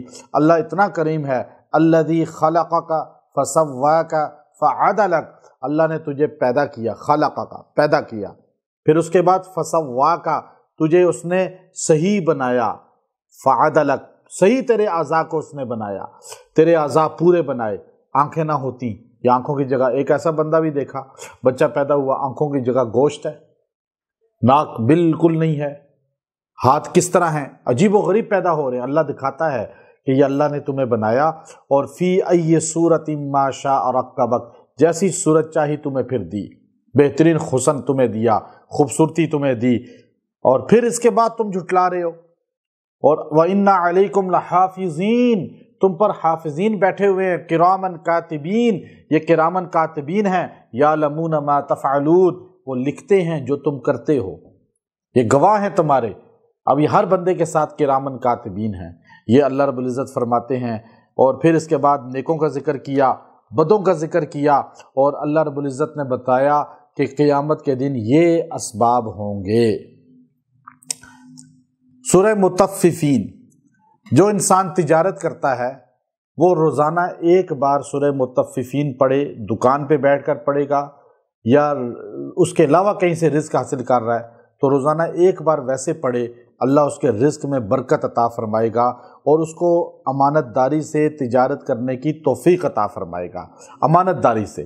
تو اللہ نے اس میں فرمایا شروع میں کہ ویل، تباہی ہے، بربادی ہے، مطففین، کس کے لیے؟ للمطففین، جو مطففین ہیں ان کے لیے۔ پوچھا مطففین کون ہیں؟ کہا جو ناپ تول میں کمی کرتے ہیں، پورا لین دین نہیں کرتے۔ یہاں مطففین سے مراد وزن کرنا نہیں ہے، لوگ تو خالی وزن سمجھتے ہیں کہ وزن کرنا جو ہے مطففین ہے، فرمایا خالی وزن کرنا نہیں، بلکہ قوم جو مدین تھی شعیب علیہ السلام کی، ان سب پہ عذاب آیا ناپ تول میں کمی کی وجہ سے۔ ناپ تول میں کمی کیا تھی؟ کہ ناپ تول میں کمی یہ تھی کہ ہر بندہ اپنے کام کو احسن طریقے سے نہیں کرتا تھا، اس میں کمی کرتا تھا۔ نوکری والا نوکری میں کمی، تجارت والا تجارت میں کمی، زراعت والا زراعت میں کمی، اپنی ڈیوٹی میں ڈنڈی مارنے کو کمی کہتے ہیں۔ مطففین کی تشریح حضرت علی رضی اللہ تعالیٰ عنہ نے یہ کی ہے۔ فرمایا الذین اذا اکتالوا علی الناس یستوفون، جب لوگوں سے لیتے ہیں تو پوری پوری چیز لیتے ہیں، وَإِذَا كَالُوهُمْ أَوْ وَزَنُوهُمْ يُخْسِرُونَ، اور جب لوگوں کو دیتے ہیں تو ڈنڈی مار دیتے ہیں، اس میں کم کر دیتے ہیں، اپنے لیے پوری چیز وصول کرتے ہیں اور جب دینے لگتے ہیں تو اس میں کمی کر دیتے ہیں۔ تو اس کو یہاں ذکر کیا، أَلَا يَظُنُّ أُولَٰئِكَ أَنَّهُمْ مَبْعُوثُونَ، کیا یہ لوگ نہیں جانتے کہ قیامت کے دن دوبارہ زندہ کیے جائیں گے؟ یہ موت سے غافل ہو چکے ہیں، موت کو جھٹلا چکے ہیں۔ لیوم عظیم، بڑا دن ہے وہ۔ تو اس دن کا ذکر کرنے کے بعد فرمایا کلا ان کتاب الفجار لفی سجین، یہ فاجر لوگوں کا جو نامہ اعمال ہے نا، یہ سجین میں ہوگا، یعنی ان کو سجین میں رکھا جائے گا۔ ان کی جو جگہ بنے گی مرکز، وہ سجین بنے گی۔ سجین، علی المرتضیٰ رضی اللہ تعالیٰ عنہ سے پوچھا سجین کیا ہے؟ فرمایا 7 زمینوں کے نیچے جو جہنم ہے اسے سجین کہا جاتا ہے، قید خانہ جہنم کا، اور 7 آسمانوں کے اوپر عرش مالا کے نیچے جو اللہ رب العزت کا مہمان خانہ ہے، ویٹنگ روم ہے، اسے علیین کہا جاتا ہے۔ دوزخی سجین میں ہوں گے اور جنتی علیین میں ہوں گے، دونوں کا ذکر یہاں کیا۔ اس کے بعد ایک اس کا ذکر طبقے کا کیا، کلا بل ران علی قلوبہم ما کانوا یکسبون، یعنی کلا بل، بس ان کے دل پر سیاہی چھا گئی اور دل کو سیاہ کر دیا ان کے۔ یہ جو بدعملی ہے، یہ جو نافرمانی ہے، حدیث میں آتا ہے جب بندہ ایک گناہ کرتا ہے تو ایک نقطہ دل پہ لگ جاتا ہے، جب دوسرا گناہ کرتا ہے تو دوسرا نقطہ لگ جاتا ہے، یہاں تک کہ گناہ کرتے کرتے دل پورا کالا ہو جاتا ہے۔ پھر یہ دل خیر کی طرف نہیں چلتا، اسے خیر پسند نہیں آتی، دینی ماحول پسند نہیں آتا، پھر یہ شر کی طرف چلتا ہے، اسے شر پسند آتا ہے۔ تو اس لیے اللہ نے یہ آیت نازل فرمائی کہ دل ان کا سیاہ ہو چکا ہے، جو بدعملی پہ بدعملی کرتے جاتے ہیں۔ پھر آگے اللہ رب العزت نے فرمایا آخر میں اس کے، ان الذین اجرموا کانوا من الذین آمنوا یضحکون، بے شک وہ لوگ جو مجرم ہیں آج وہ ایمان والوں پہ ہنستے ہیں۔ آج کوئی بندہ مسجد جا رہا ہو، داڑھی رکھ لے، کوئی عورت برقع پہن لے، کوئی دین کا کام میں چل رہا نظر آئے تو لوگ اس پہ ہنستے ہیں، تمسخر اڑاتے ہیں، آنکھوں سے اشارے کرتے ہیں، یا اللہ وہ نقشہ کھینچ رہا ہے کہ وَإِذَا مَرُّوا بِهِمْ يَتَغَامَزُونَ، جب ان کے پاس سے گزرو تو وہ اشاروں سے ان کا مذاق اڑاتے ہیں۔ وَإِذَا انْقَلَبُوا إِلَىٰ أَهْلِهِمْ انْقَلَبُوا فَكِهِينَ، اور جب اپنے گھر میں لوٹتے ہیں تو اس وقت بھی آ کر فخر سے بتاتے ہیں کہ آج ہم نے ایسا کیا، فلاں مولوی تھا، فلاں ایسا تھا، دین والوں کے نام کے ہی رکھے ہوئے ہیں، ان کا مذاق اڑاتے ہیں۔ فرمایا وَإِذَا رَأَوْهُمْ قَالُوا إِنَّ هَٰؤُلَاءِ لَضَالُونَ، چونکہ یہ تو گمراہ لوگ ہیں نا، اور جب یہ دیکھتے ہیں مومنوں کو تو مومنوں کو گمراہ کہتے ہیں، حالانکہ خود گمراہ ہیں۔ جب یہ ایمان والوں کو دیکھتے ہیں، دین والوں کو دیکھتے ہیں، یہ مدرسے والوں کو کیا آتا ہے، او جی علماء نے خراب کیا ہے، مولویوں نے خراب کیا ہے اس ملک کو، یعنی دین والوں کو ہی گمراہ کہتے ہیں۔ اور آج یہ ہمارے میڈیا میں ہو رہا ہے یا نہیں ہو رہا؟ آج دین والوں کا ہی تمسخر اڑایا جاتا ہے یا نہیں اڑایا جاتا؟ آج ہر جو ہے بندہ وہ اپنی زبان پہ تنقید کرتا ہے تو صرف مذہبی طبقے کی، او جی انہوں نے، یہ مدرسے والوں نے، علماء نے فرقے بنائے ہیں، یہ کیا ہے، سارا ملبہ ان پہ گرا دیتا ہے۔ تو اللہ رب العزت نے فرمایا کہ یاد رکھو فَالْيَوْمَ الَّذِينَ آمَنُوا مِنَ الْكُفَّارِ يَضْحَكُونَ، آج قیامت کے دن ایمان والے کافروں پہ ہنسیں گے۔ کل یہ ہنستے تھے نا، اور یہاں ہنسے سے مراد یہ نہیں ہے کہ وہاں مذاق اڑائیں گے، یہ تو ایمان والے کام نہیں کرتے، یعنی اللہ کہہ رہا ہے کہ آج آپ کو نظر آ جائے گا، اللہ کی ذات کہہ رہی ہے کہ مومن آج مسکرا رہے ہوں گے اپنی جنت میں جاتے ہوئے، اور کافر جو ہے دوزخ کی طرف گھسیٹے جائیں گے۔ وہ دنیا میں ان پہ ہنستے تھے، آج یہ مسکراتے ہوئے جائیں گے۔ تو اللہ رب العزت علی الارائک ینظرون، یہ تختوں پہ بیٹھے ہوں گے، گاؤ تکیے پیچھے لگے ہوں گے، موج میں ہوں گے، اور وہ جہنم کے اندر عذاب جھیل رہے ہوں گے۔ اس صورت کے اندر یہ نقشہ کھینچا۔ سورہ انشقاق، سورہ انشقاق، سورہ انشقاق جو ہے، اگر اکثر جو ہے دماغ کمزور ہوتے ہیں بچوں کے، حافظہ کمزور ہوتا ہے، تو آپ ایسے بچوں کو سورہ انشقاق پانی پہ دم کر کے پلائیں اور ان کے سر کی تیل پہ دم کر کے مالش کریں، اللہ ان کے دماغ کو قوی کر دے گا، ان کی قوت بینائی کو بھی تیز کرے گا اور قوت حافظہ کو بھی مزید تیز کرے گا۔ سورہ انشقاق کے اندر اللہ رب العزت نے وہی احوال قیامت بیان کیے ہیں، اور قیامت کی گھڑیوں کو، قیامت کے احوال۔ پھر اس میں 2 چیزیں ہیں جو سورہ حاقہ میں گزر گئیں، اس کو دوبارہ کہنے کی یہاں ضرورت نہیں ہے، کہ ایک نامہ اعمال بدکار لوگوں کا ہوگا، اور ایک نیک لوگوں کا ہوگا۔ نیک لوگوں کو جو ہے نامہ اعمال دیا جائے گا اور وہ کہے گا فَسَوْفَ يُحَاسَبُ حِسَابًا يَسِيرًا وَيَنْقَلِبُ إِلَىٰ أَهْلِهِ مَسْرُورًا، دوڑتا ہوا اپنے گھر کے پاس آئے گا، اپنے خاندان والوں کو بتائے گا میدان حشر میں ہی، کہ جو ہے خوشی کے ساتھ کہے گا کہ میں اصل میں مجھے پتا تھا کہ آج حساب ہونا ہے، میں نے اس لیے تیاری کی تھی۔ اور وہ خوشی کے عالم میں سب کو اپنا یوں نامہ اعمال دکھائے گا، اور جس کا نامہ اعمال گناہ والا ہوگا وہ وراء ظہری، اس کو پیٹھ پیچھے سے نامہ اعمال ملے گا، تو وہ اس وقت یدعو ثبورا، موت کو پکارے گا، موت کو، کاش میں مر جاؤں۔ وَيَصْلَىٰ سَعِيرًا، اور دوزخ میں پھینک دیا جائے گا۔ یہ اللہ رب العزت جو ہے کہتے ہیں کہ کیوں یہ دوزخ میں گیا؟ اب یہ بات اصل یہاں جو سمجھانے کی اس پوری صورت کا خلاصہ ہے کہ یہ دوزخ میں کیوں چلا گیا۔ یہ دنیا میں مسلمان تھا، کلمے والا تھا، ایمان کا دعویٰ کرتا تھا۔ اللہ نے کہا اس آیت میں إِنَّهُ كَانَ فِي أَهْلِهِ مَسْرُورًا إِنَّهُ ظَنَّ أَن لَّن يَحُورًا، فرمایا کہ یہ اپنے گھر والوں میں فرحت کی زندگی لاپرواہی کی گزارتا تھا، اسے کوئی یقین نہیں تھا، توجہ نہیں تھی کہ میں نے کل اللہ کے پاس واپس جانا ہے۔ یہ جو آج مرد عورتیں لاپرواہی کی زندگی گزار رہے ہیں، نہ بچوں کو سبق دیتے ہیں، نہ خود کبھی سوچتے ہیں، مراقبہ کرتے ہیں کہ ہم نے مرنا بھی ہے، ہم نے اللہ کے پاس پیش بھی ہونا ہے۔ بچوں موت کی تیاری کرو، کبھی جو ہے بچوں کو سبق نہیں دیا، بٹھا کے کبھی سمجھایا نہیں، تو یہ جو لاپرواہی کی زندگی آج ہماری ہے نا، یہ دوزخ میں جانے کا باعث بن جائے گی۔ اس کے بعد اگلی جو سورت ہے سورہ بروج، سورہ بروج، جب کوئی بندہ تکالیف کے اندر مبتلا ہو جائے، بیماری کے اندر، اور بیماری اتنی بڑھ جائے کہ وہ بندہ یہ سوچے کہ اب پتہ نہیں میں ٹھیک ہوں گا یا نہیں ہوں گا، بچ سکوں گا یا نہیں بچ سکوں گا، یا کوئی تکلیف اذیت ایسی آ جائے کہ بندے کو نکبت، شرمندگی اور ذلت کا سامنا ہو، تو وہ روزانہ 3 بار سورہ بروج کو پڑھے اور دعا کرے۔ اللہ بیماری بھی دور کر دے گا، پریشانی آفت بھی دور کر دے گا، اور عزت کے ساتھ سرخرو کر کے اللہ وہاں سے نکالے گا، جو اس کو نقصان دینا چاہ رہا ہے اس کو پکڑ میں لے آئے گا، اللہ اپنی پکڑ میں لے آئے گا۔ سورہ بروج کے اندر بہت سی چیزیں ہیں، اس کے اندر کچھ چیزیں ایسی ہیں جو انسان کو اگر سمجھ آ جائیں تو انسان اپنی زندگی میں کبھی پریشان نہیں ہوگا۔ پہلے اللہ نے قسم کھائی آسمان کی کہ اس میں برج ہیں، اللہ نے برج رکھے ہیں آسمان میں، اور پھر اللہ رب العزت نے جو ہے اس کے بعد یوم موعود کی قسم کھائی، پھر شاہد اور مشہود کی قسم کھائی، اور پھر اس کے بعد کا قتل اصحاب الاخدود، قتل کر دیے گئے اصحاب اخدود۔ اصحاب اخدود کون ہیں؟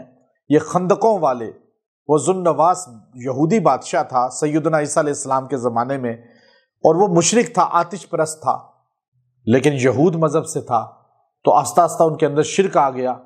عیسیٰ علیہ السلام نے تبلیغ کی تو چند لوگ آپ کی طرف ہوئے، تو عیسیٰ علیہ السلام کے بعد یہ آیا تھا، تو اس نے یمن کے قریب یہ بادشاہ تھا، تو وہاں پر اس کو ایک بہت بڑے نجومی نے، کاہن نے، جادوگر نے، ساحر نے، جو پورے ملک میں نامور تھا، اس نے کہا کہ مجھے کوئی ایسا بچہ دو جس کو میں ٹریننگ دوں، اور وہ اتنا بڑا جادوگر بنے گا کہ آپ کے ملک میں کوئی آپ کو سلطنت میں آپ کے نقصان نہیں دے سکے گا، میری زندگی ہے کوئی پتہ نہیں، میں کسی کو اپنا علم منتقل کر دوں۔ اس نے ایک بچے کو منتقل کیا، سلیکٹ کیا پہلے اپنے ملک میں، پھر ذہین ترین بچہ تھا، اسے کہا کہ تم نے یہ جادو سیکھنا ہے، سرکاری سطح پہ تمہیں اسکالرشپ ملے گی۔ پہلی اسکالرشپ جو ملی ہے نا، اگر آپ قرآن و حدیث کا مطالعہ کریں تو یہ اس ذو النواس بادشاہ نے دی ہے۔ کس کو؟ وہ عبداللہ بن تامر ان کا نام لکھا ہے ابن اسحاق رحمۃ اللہ علیہ تاریخ کے اندر۔ اب اس کو حدیث کے اندر بھی لکھا، تو اب وہ ان کو اس نے اپنے لیے سلیکٹ کیا اور اس نجومی کے پاس بٹھا دیا، جادوگر اس کو روز سکھاتا تھا۔ بچہ صبح اپنے گھر سے چلتا تھا، تو گھر سے چلتے چلتے رستے میں نا ایک عبادت گاہ تھی عیسائیوں کی، عیسیٰ علیہ السلام کے، وہ راہب وہاں بیٹھتا تھا اور مراقبے میں ذکر کرتا تھا، تو اس کو اس کی آواز اچھی لگتی تھی، اس کا ذکر، یہ تھوڑی دیر اس کے پاس بیٹھتا اللہ کا کلام میں تاثیر ہوتی ہے، بندے کو دل پہ لگتی ہے۔ اب جو لوگ ہمیں کہتے ہیں نا اکثر، وہ جی آپ کا وظیفہ سن کے ہمارا دل مطمئن ہوتا ہے، کیونکہ میں قرآن سے بات کرتا ہوں۔ جب آپ قرآن سے بات کریں گے تو دلوں پہ اثر ہوگا، تو لوگ متوجہ ہوں گے۔ جب آپ ادھر ادھر کی کہانیاں سنائیں گے تو لوگ آپ سے کیا ہوں گے؟ بھاگیں گے۔ تو اب یہاں پہ کیا ہے کہ وہ بات اللہ کی کرتے تھے، وہ درس دیتے تھے، وہاں بیٹھ کے ان کا حلقہ لگتا تھا، تو چند لوگ، ایک دو بندے بیٹھے ہوتے تھے، کیونکہ بادشاہ کی سختی تھی تو یہ بچہ بھی بیٹھ جاتا۔ بچوں کو اپنی محفل سے کبھی دور نہ کریں، بچوں کو نہ اٹھائیں۔ میں آپ کو بتاؤں کہ ہم چھوٹے ہوتے تھے، وہاں سپر مارکیٹ میں رہتے تھے F6 میں، تو مسجد میں نماز پڑھنے جاتے تھے۔ ہماری عمر 5ویں کلاس میں تھے یا اس طرح ہی تھی، 5ویں کلاس ہی۔ تو مسجد میں تبلیغ والے آتے تھے وہاں پر، تو ہم ان کے ساتھ بیٹھ جاتے تھے بیان میں۔ تو وہ ایک مرتبہ علماء آئے، اس میں وہ عالم بیان کر رہا تھا، تو وہ جو ہے نا ایسے جنت کا نقشہ اور ساری آخرت کا بیان کر رہا تھا قرآن و سنت کی روشنی میں، کہ مجھے اتنا اچھا لگا کہ میں 5ویں کلاس میں سوچنے لگا کہ میں بھی انشاءاللہ ایسا ہی عالم بنوں گا، چونکہ ان کی سنا نا ماحول نہیں تھا پورے خاندان میں دین کا ایسا، لیکن وہ اس کے پاس بیٹھنے سے اللہ نے ہمیں سمجھ دی کہ نہیں، ہمیں بھی ایسا ہی بننا چاہیے۔ اب یہ بچہ ہوتا ہے نا، ہم لوگ اس کو نہ دینی ماحول میں لے کے جاتے ہیں، نہ علماء کے پاس بٹھاتے ہیں، نہ دین کی، پھر کہتے ہیں جی بچہ ابھی بچہ ہے، جب وہ 18 سال کا ہوتا ہے پھر تو وہ علماء کے پاس بیٹھتا ہی نہیں ہے، چونکہ اس کو ماحول ہی نہیں دیا آپ نے، پھر تو وہ اپنے بازوؤں پہ بھروسہ۔ 17 سال کی عمر کو من اشد منا قوہ قرآن نے کہا ہے۔ تو اس لیے بچے کو اگر آپ ہدایت چاہتے ہیں نا کہ وہ دین پہ آ جائے، تو اسے 6 7 8 10 12 سال تک اسے دین کا ماحول دیں، اس کے بعد آپ کی پوری زندگی خوشگوار ہو جائے گی۔ جس نے اپنے بچے کو 12 سال تک دین کا ماحول نہیں دیا، وہ باپ روئے گا پوری زندگی، ماں روئے گی۔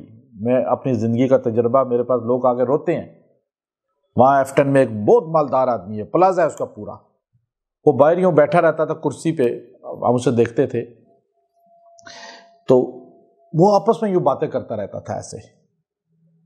تو میں نے کہا یہ تو اتنا مالدار آدمی ہے، کھرب پتی آدمی ہے، تو یہ ہوا میں باتیں کرتا رہتا ہے ایسے۔ کہا جی یہ پلازا پورا اس کا ہے، اس کو مہینے کا جو کرایہ آتا ہے، یہ اس زمانے کی بات ہے 2000 سن کی، اس وقت کرایہ جو اس کو خالی آتا تھا وہ 5 لاکھ سے زیادہ تھا۔ 5 لاکھ اس وقت بڑی چیز تھی نا۔ تو کہا پھر یہ پاگلوں کی طرح کیوں باتیں کر رہا ہے، خود ہے تو بڑا اچھا آدمی ہے، سلجھا سوٹڈ پوٹڈ آدمی ہے۔ کہا اس کا ایک ہی بیٹا ہے، اس کو پڑھایا، پوری دنیا میں بھیجا، باہر امریکہ سے پڑھ کر آیا ڈگری لے کر۔ اب رات کو وہ بیٹا جو ہے نا اس سے کہتا ہے جی مجھے نام کریں جگہ، میرے پیسے چاہیے شراب پینے کے لیے، مجھے اس کے لیے۔ اب یہ رات کو کنڈی لگا کے اندر سے سوتا ہے کہ میرا بیٹا کہیں رات کو مجھے مار نہ دے جائیداد کے لیے، ایک بیٹا ہے۔ اب یہ مینٹل ہو گیا ہے، دماغ اس کا سٹھیا گیا ہے خوف کی وجہ سے، یہ تربیت نہ ہونے کی وجہ سے۔ تو بچہ دیکھیں، وہ بچہ گزرتے ہوئے خود اس ماحول میں بیٹھ گیا۔ اس نے کہا جی راہب سے کہ میں آپ سے سیکھنا چاہتا ہوں یہ قرآن کی بات، یہ جو آپ کی انجیل ہے، اللہ کے کلام کی بات۔ اس نے کہا بیٹا تو وہاں جاتا ہے، لیکن تو تھوڑا پہلے آ جایا کر، تھوڑی دیر میرے پاس بیٹھا کر، میں تجھے دین سکھاؤں گا۔ ہاں وہ دین سیکھنے لگا، جلدی آتا۔ اچھا کبھی کبھار دین سیکھنے میں وہاں کلاس میں لیٹ ہو جاتا تو آگے جاتا تو وہاں اس کو وہ ہوتی کاہن جو تھا جادوگر، وہ اس کو ڈانٹتا، سزا دیتا، مارتا۔ اچھا اس طرح کبھی واپسی پہ لیٹ ہو جاتا تو ماں باپ مارتے، لیکن مارے کھاتا رہا۔ ایک دن جب یہ گیا تو کاہن سے تھوڑا پہلے سینٹر میں شہر کے ایک شیر کھڑا تھا اور لوگ ڈرے ہوئے چھپے ہوئے تھے سائڈوں پہ۔ اس نے کہا آج آزمائش ہوگی، یا جادوگر ٹھیک ہے یا راہب ٹھیک ہے، یہ عالم ٹھیک ہے یا وہ جادوگر ٹھیک ہے۔ تو اس نے کیا کیا کہ اس نے پتھر اٹھایا اور اس نے پتھر مارتے ہوئے کہا کہ اگر کاہن کا مذہب ٹھیک ہے تو یہ شیر اس پتھر سے نہیں مرے گا، اور اگر اس راہب کا مذہب ٹھیک ہے تو یہ شیر مر جائے گا۔ یوں کہہ کے اس نے پتھر پھینکا تو پتھر شیر کو جا کے لگا، شیر وہیں گر کے مر گیا۔ لوگ ساری طرف سے امڑ آئے، اس کو اٹھا لیا کہ اس نے اتنا بڑا کام کیا، کہا یہ جادو میں باکمال ہو گیا۔ اور وہاں تو اللہ کا کلام تھا۔ اب اس پہ ظاہر ہو گیا کہ حق کون ہے۔ آج لوگ نا جو حق جن پہ ظاہر ہو جائے پھر بھی وہ غلط کاموں میں، رسومات میں، بدعات میں پڑے رہتے ہیں، پھر وہ سخت پکڑ میں آتے ہیں۔ اب اس نے بتایا کہ دیکھو اس میں کاہن کا کمال نہیں ہے، میں نے جادو سیکھا ہے وہ کمال نہیں ہے، اس میں وہ علم ہے جو آسمانی عیسیٰ علیہ السلام پہ اترا ہے، اور میں عیسیٰ علیہ السلام کو مانتا ہوں، میں مسلمان ہوں آج سے۔ تو لوگوں نے بھی کلمہ پڑھنا شروع کیا، تو بادشاہ کی فوج آ گئی اور اس راہب کو بھی قتل کر دیا، راہب کو قتل کر دیا اور اس کو گرفتار کر لیا۔ جن بندوں نے کلمہ پڑھا تھا ان سب کو کہا، کتنے لوگ تھے؟ مجمع کثیر تھا، 40,000 لکھا ہے ابو سعید خدری رضی اللہ تعالیٰ عنہ۔ بادشاہ نے کہا بھائی واپس آؤ دین سے، اس نے کہا نہیں۔ عبداللہ بن تامر کہنے لگے نہیں، اب ہم جان دے سکتے ہیں، دین اسلام نہیں چھوڑیں گے۔ 40,000 بندہ کہتا ہے ہم نہیں چھوڑیں گے اسلام۔ اس نے کہا اب ان کو ماروں کیسے؟ بادشاہ نے کہا یہ گڑھے کھودو، گڑھے لمبے لمبے گڑھے، جیسے وہ پائپ لائن نہیں کھودی جاتی، اس کو خندق کہتے ہیں۔ یوں لمبے گڑھے کھودے، لمبے لمبے گڑھے، اور ان کے اندر جو ہے ان سب کو پھینکا۔ پہلے اوپر لکڑیاں رکھیں، اندر لکڑیوں پہ تیل چھڑکا، جیسے تیل چھڑکا جاتا ہے آگ جلانے کے لیے۔ اس کے بعد جو ہے ان کو اندر پھینکا 40,000 بندوں کو، اور آگ لگا دی۔ ایک بندے نے بھی کلمہ نہیں چھوڑا۔ قرآن کہتا ہے اخدود، ان کو اصحاب اخدود۔ تاریخ نے کہا، ہم اس تاریخ کو مانتے ہیں یا نہیں مانتے کہ ایک بندے نے بھی کلمہ؟ یہاں کہا جاتا ہے کہ محمد عربی صلی اللہ علیہ وسلم کے بعد صحابہ بدل گئے، صحابہ نے اسلام چھوڑ دیا، صحابہ لڑ پڑے۔ وہاں ایک منٹ، ایک دن کے اندر عیسیٰ علیہ السلام کو بغیر دیکھے کلمہ پڑھنے والے جل گئے، کلمہ نہیں چھوڑا۔ تو یا محمد عربی کے ہاتھ پہ بیعت کر کے نبی کی غلامی کرنے والے صحابہ جن کو قرآن نے جنتی کہا، وہ کیسے بدل سکتے ہیں؟ پانی ابلتا ہے، پانی ابلتا ہے تو اس میں آپ پتی اتنی سی ڈالتے ہیں تو رنگ پکڑتا ہے نہیں پکڑتا؟ پتی نے چند منٹ میں رنگ پکڑا، تو 23 سال میں نبی کے ساتھ رہنے والوں نے رنگ نہیں پکڑا؟ یہ بات ہم کیسے مان لیں؟ تو یاد رکھیں وہ جل گئے۔ ایک حدیث میں آتا ہے، ایک بچی، 2 بچے تھے ایک عورت کے ساتھ، ایک بچہ سینے میں دودھ پینے والا تھا، سینے کے ساتھ لگا، اور ایک ہاتھ میں تھا۔ جب ماں کو پھینکا گیا دوزخ میں تو بچوں کے لیے تڑپی وہ، تو ایک دم دودھ پیتا بچہ بولا کہ ماں صبر کر، ادھر آگ لگے گی، وہاں جنت ہمارا ٹھکانہ ہے۔ عبداللہ ابن تامر کو آگ میں پھینکا، ان کو آگ نہیں لگی۔ بادشاہ نے کہا ان کو لے جاؤ، ان کو پہاڑ سے گرا دو۔ پہاڑ پہ لے کے گئے، جو بندے لے کے گئے تھے وہ بندے گر گئے پہاڑ سے، یہ بچ کے واپس آ گئے۔ ان کو کہا سمندر میں پھینک دو، سمندر میں لے کر گئے تو وہ جو گئے تھے کشتی میں ساتھ کے ڈبوئیں گے بیچ جا کے، وہ سارے ڈوب گئے اور یہ کشتی چلا کے واپس آ گئے۔ بادشاہ نے کہا اس کو کیسے مارے؟ نہ آگ میں جلتا ہے، نہ پہاڑ سے مرتا ہے، نہ دریا میں ڈوبتا ہے سمندر میں۔ تو عبداللہ نے کہا، عبداللہ ابن تامر نے، کہ میں تمہیں طریقہ بتا سکتا ہوں۔ یہ جو جلائے گئے تھے نا لوگ، یہ اس کے بعد جلائے گئے تھے، جو میں واقعہ آپ کو بتا رہا ہوں۔ عبداللہ ابن تامر نے کہا کہ آپ ایک کام کرو کہ مجھے تیر پھینکے، تیر کمان والا، لیکن مجھے جب تیر پھینکے تو پھینکتے ہوئے کہے بسم اللہ رب ھذا الغلام، یہ جملہ کہے کہ میں آغاز کرتا ہوں، شروع کرتا ہوں اس غلام کے رب کے نام سے، اس لڑکے کے۔ غلام وہ لڑکا تھا۔ تو بادشاہ نے کہا چلو اس کو مارو، کسی طرح ہی مرتا ہے، یہ جملہ کہہ دو۔ تو اس تیر والے نے تیر کھینچا اور اونچی آواز سے کہا بسم اللہ رب ھذا الغلام، تیر پھینکا ان کی یہاں لگا آ کر، یہ وہیں پہ شہید ہو گئے۔ لیکن اس جملے سے 40,000 بندہ کلمہ پڑھ کے مسلمان ہو گیا۔ انہوں نے اس کرامت کو دیکھ کر کلمہ نہیں چھوڑا اور زندہ آگ میں جل گئے۔ نبی کریم علیہ الصلوۃ والسلام کے صحابہ میں امیر معاویہ رضی اللہ عنہ کے زمانے میں اور حضرت عمر رضی اللہ عنہ کے زمانے میں یمن میں جو ہے، ابن اسحاق رحمۃ اللہ علیہ طبقات میں لکھا کہ ایک جگہ خندق کھدی تو ایک قبر نکل آئی، وہاں ایک نوجوان یوں بیٹھا ہوا تھا اور اس نے اپنا ہاتھ یوں رکھا ہوا تھا، کنپٹی پہ ہاتھ رکھا ہوا تھا۔ تو ہم نے اس کا ہاتھ اٹھایا تو خون نکلنا شروع ہو گیا، ہم نے واپس ہاتھ یوں کیا تو خون بند ہو گیا۔ حضرت عمر کو کہا کہ یہ کون ہے؟ آپ نے کہا یہ وہی اصحاب اخدود والا عبداللہ بن تامر رحمۃ اللہ علیہ ہیں، اور ان کو اللہ نے کیسے خون جاری رکھا ہے ان کا۔ کہا اس قبر کو بند کر دو، کسی کو پتہ نہ چلے۔ دوبارہ اس کو محفوظ کر دیا گیا۔ تو اس کو اللہ نے یہاں، اس کے بعد اللہ رب العزت نے یہاں ایک ایسا جملہ ہے، اگر آپ کسی کو اللہ کی پکڑ میں لانا چاہتے ہیں نا، جس سے آپ تنگ آ گئے ہیں، تو یہ آیت اس کی پڑھیں، اس کی آیت نمبر یہ 12 پڑھیں، ان بطش ربک لشدید، ان بطش ربک لشدید، 70 بار پڑھ کے اس کے لیے دعا کریں۔ اور اگر کسی کو اپنی محبت میں مبتلا کرنا چاہتے ہیں، بے قرار کرنا چاہتے ہیں، اب جائز مقصد کے لیے کریں گے تو اللہ کی مدد آ جائے گی۔ وہ آیت ہے اس کی، وہ 16 نمبر آیت نمبر اس کی 14، آیت نمبر 14 اس کی، وَهُوَ الْغَفُورُ الْوَدُودُ، وَهُوَ الْغَفُورُ الْوَدُودُ، اس میں بڑی تاثیر ہے۔ اگر کسی کو بھی میٹھی چیز پر یہ دم کر کے 70 بار کھلا پلا دیں، اللہ اس کے دل میں آپ کی محبت کو گاڑ دے گا۔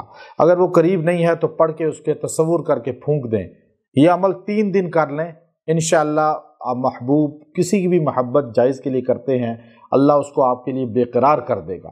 اس میں اللہ جو ہے یہ جملہ وہ ہے جو اللہ نے اصحاب اخدود کے واقعے کے بعد بیان کیا اور محبت کی اعلیٰ مثال دی ہے اس کے اندر۔